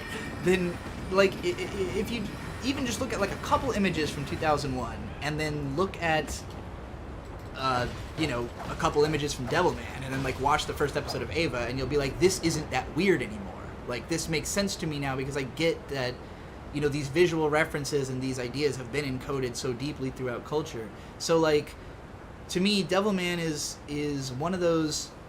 It feels like a root, and I know it can't. I know like it can't an have come from nowhere. tree root. Yes, exactly. It is like a cultural root point that like you can draw so much back to, and I'm sure it can be drawn back to somewhere itself. But like, whatever it was drawing from either is literally like so much bigger than it that it's not even worth referencing, such as the Bible, or is so much less known that you would never consider it as influential as Devilman. It's kind of like if you were making the argument that Black Sabbath isn't the first metal band because technically it was the band that did Coven. Technically Coven came first and originated. And the everyone sound. loves Coven. No Everyone one fucking listens remembers to Coven. Coven. Yeah, their one hit was not even a metal song. There's a great Todd in the Shadows one hit Wonderland. Oh yeah, we love the guy's videos. I love Todd in the Shadows. He makes really good videos. I can't stand him. I really like his video about Coven's One Tin Soldier. But yeah, they came out before Black Sabbath, and whether Black Sabbath had ever heard them or not, or was making reference to them, it doesn't matter. Everyone has referenced Black Sabbath. They are functionally the root metal band. And I think Devilman is like as much a part of manga's apocalyptic core as, Black Sabbath is a part of all of metal's existence. Chainsaw Man is one of the best manga I've ever read. It's got some of the most cinematic is the word I want to use because it obviously is heavily inspired by Kino cinema, but just the framing and the paneling of that manga is absolutely insane. It's got some of the coolest imagery, some of the best excuses for that imagery, some of the most like breakneck, sudden story changes that'll really fuck with your mind, and the characters are really fun and lovable, and it has a great ending. It's pretty much one of the most perfect shonen manga ever made.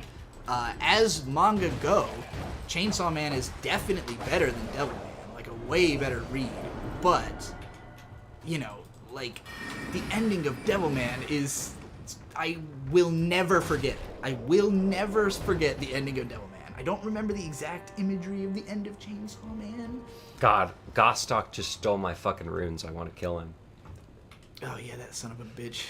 I hate that guy. Generator Doll is fun. The Soul Taker is fun. The Soul Taker... The Soul Taker movie? Was it... What movie are you talking about? I've seen a live-action movie titled Soul Taker. I've never heard of that. It is a mystery science theater movie. Oh, that's funny. It's really interesting. There's an anime series called The Soul Taker from 2001. It has my favorite anime opening ever. It's by Jam Project, and it's classic. And I like the show a lot. It's weird. It's I don't know if I'd say it's like especially good. It's more just that it's visually really cool and it's an interesting watch. Definitely some Devilman visual reference in that show, but I really think it owes even more to other like transforming heroes, other Tatsunoko heroes, because it is a Tatsunoko like hero show. I thought it was a Tetsusaiba hero. Tetsusaiba? Like the... Do you mean Tetsaiga? Oh, Tetsuiga. Tetsaiga. Sorry. Close enough. Yeah, it was close enough that I knew what you meant. Guyver, Jenner... Yeah, like, I just think a lot of those transforming heroes, I never saw them as Devilman references, and I don't know who... Because, like, Devilman, I don't think precedes, like, Kamen Rider or like, Yatterman or anything like that. So I guess I looked at those heroes more as in reference to that era. Alright, I'm way behind the chat. We've got another $20 super chat from Lady at Kemi who says, "Love you, Trixie, but I don't understand the appeal of anime that caters to otakus because it's appealing to lonely men who want to live out a fantasy where they're cool and strong and have a GF. Just my opinion, though." I mean, it really depends on who you are. I don't relate to a lot of those shows either, so I'm with you, though it really depends. For me, my relationship to anime has been changing a lot. Actually, I should say my relationship to media has been changing a lot in recent years. Because I've made her watch Hell on Wheels. It's a good show. It's more because for such a long time, I didn't really know what I was trying to get out of anime and out of media, and oh, okay. Hold on, I'm looking at my phone real quick. You go ahead and entertain the chat for Hey, chat, I'm reading ya as best I can while playing this. You go ahead and entertain me while I entertain you. Currently, I think you guys should listen to a song called Dangerous by Big Data and Joywave. Joywave is a really good artist. It's highly enjoyable. They are not in a genre except for pop that I can necessarily name, but I really do like their music. It's always very well produced, it's always very well put together, you can hear everything you want to hear out of them. It's just incredible. Anyway, yeah, we're going to be wrapping We're going to be wrapping this up before too long because we have somewhere to go. But we got places so to if you want to throw in any super chats before this is over, now's the time. I'm still answering this lady at Penny One about otaku and the shows made for them. For me, for a long time, I didn't know what I was looking for in media, so I basically just judged it on, like, I will watch everything that's good. And for the longest time, my theory of watching anime was literally I'm going to sample every single show that comes out and, like, watch whatever is, like, of quality. And, you know, I ended up in a lot of debates with people about what is or isn't quality over the years. Like, obviously, when Erased came out, Erased is Garbaggio. I tend to single There that are show other out. shows like JoJo's Bizarre Adventure Part 5, which is That show's much good. less Garbaggio. Yeah, I have a video about that I haven't edited yet, about why it is good. Don't we know it? But there's a you know, not everybody knows what's in the pipes. You talk about it a lot. That doesn't. You can never talk about something enough for your audience to know about it. I will tell you that right now. Never ever think that anyone in your audience knows anything. Everyone unless in they the just told you that they did. Everyone in the audience Very who's listening, bother Trixie for Birds Friends Play, please. Yes. Thanks. But the you're gonna get locked in this room. No, I'm not. This door doesn't close. Oh. What was I saying? Right. I was trying to figure out what I liked in media, and, like, when Erased came out and a lot of people loved it, and I was like, oh, it's shit, like, right from the start. And then the show ended and a lot of people were disappointed, so I made this video shitting on it, and it's by far the most controversial video I ever made. The biggest dislike bar I ever had was on my Erased Was Never That Good video. Not that you know now. Yeah, because that thing is, well, partly because it's not listed on my channel anymore, partly because you can't see dislikes. But it had a very big dislike bar, and it really just comes down to, like...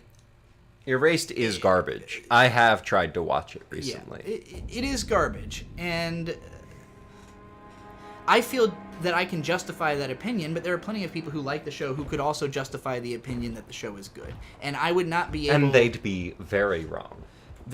Me and Jeff had a whole big argument about it, and, you know, like, I can look at it like obviously I still agree with everything I said in the video, and I don't necessarily agree with the stuff that he liked about the show, but the fact is that he was getting something out of it and enjoying it, and like, I can't discredit any of that or take it away. And so, like, for me to be of the mindset that I just like stuff because it is good can't be true, because I can't say that Erased is legitimately not good just because I don't like it and I can convince other people not to like it, when there are so many people who are getting something out of it that is good, you know? So, like, if I don't just like stuff because it's good, then there must be something deeper to it, and it took me a really long time to understand, like, what is the deeper thing. And so, like, I'm trying to figure out how I can put this into words that make sense. It's like I used to just be a lot more indiscriminate about what I watched, and all I cared about is, like, is it, like, technically good, or could it be good to someone? And so I think that I was, in a weird way, both more and less forgiving towards otaku media, because I was less forgiving towards its existence of being like, oh, people like bad stuff, and so bad stuff keeps getting made, and therefore, you know, I don't get to see the stuff I like. But I really don't think the existence of bad stuff actually does anything to the existence of good stuff. Good stuff just exists as long as there's people talented enough to make it.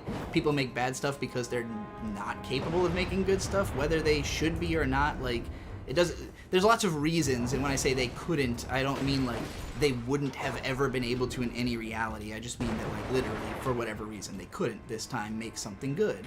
And, like, so I think I used to be of the mindset that, like, even shows that aren't for me, if they have that level of good, like, recognizable goodness, then they're still worth praising.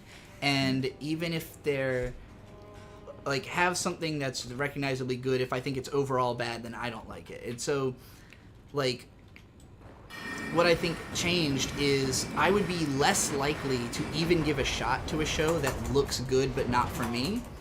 And I'd be more likely to give a shot to a show that looks like it's for me but not necessarily good than I used to be. And so, like, you know, a lot of those otaku-oriented shows, there are certain ones that I would be like, yeah, this is fine because it's well made and it's got good ideas behind it and stuff like that. But, like, really, the only reason you should be watching a show is if you get something out of it, personally. If you don't get anything out of the otaku-oriented stories that are, like, meant to be waifu simulators, I wouldn't expect you to. You shouldn't think those shows are good. You shouldn't task I've yourself already to watch got a them, waifu. you know? If anything, I feel like I understand those shows actually better now, because I used to look at it as like, yeah, lonely men looking for waifu, but it's more to it than that, because even if you have a wife, you know, she is her, and the anime girls are themselves, if that makes sense. No, it makes sense. Yeah.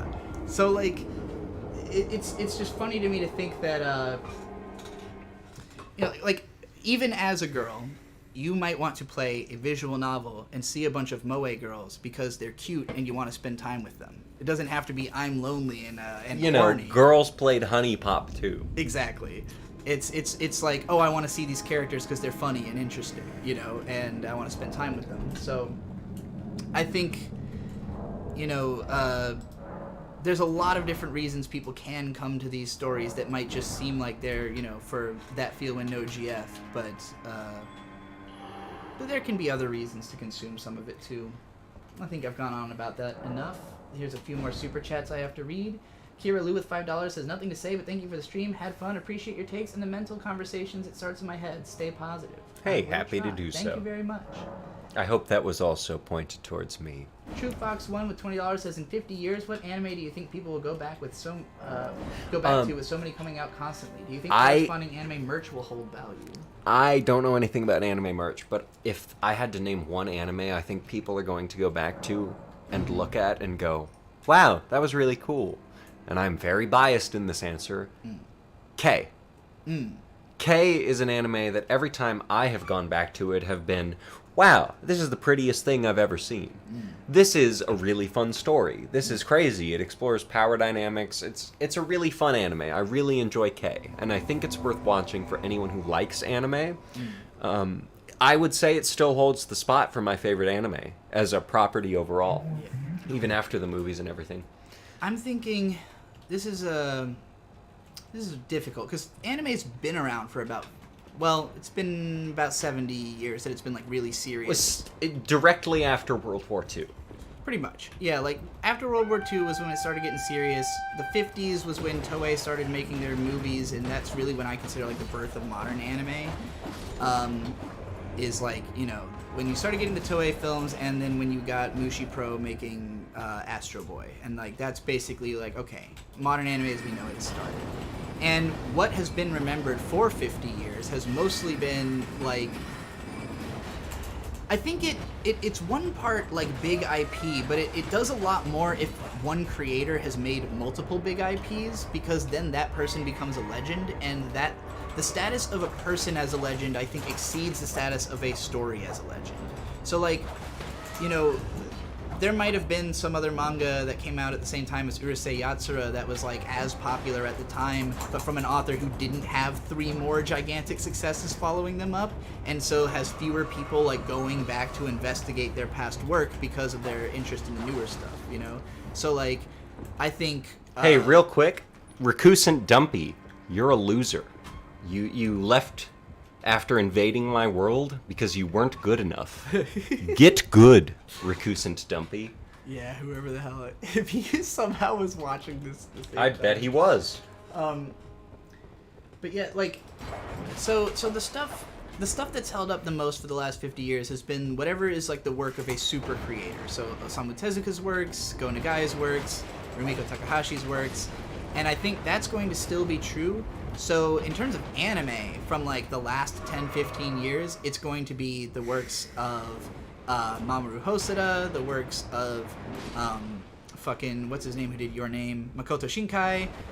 Like any of the big name directors who are working right now, people are going to be talking about their filmographies in 50 years as like, yes, this was one of those important anime directors. But there's also going to be guys like Mori Masaki who did a few relatively important films and stuff, but no one remembered him 30 years later, so it will be interesting to see what gets super remembered and what doesn't, what grows, what shrinks in popularity. I think some of the stuff that's still popular in 50 years will be the exact same shit that has already survived 50 years.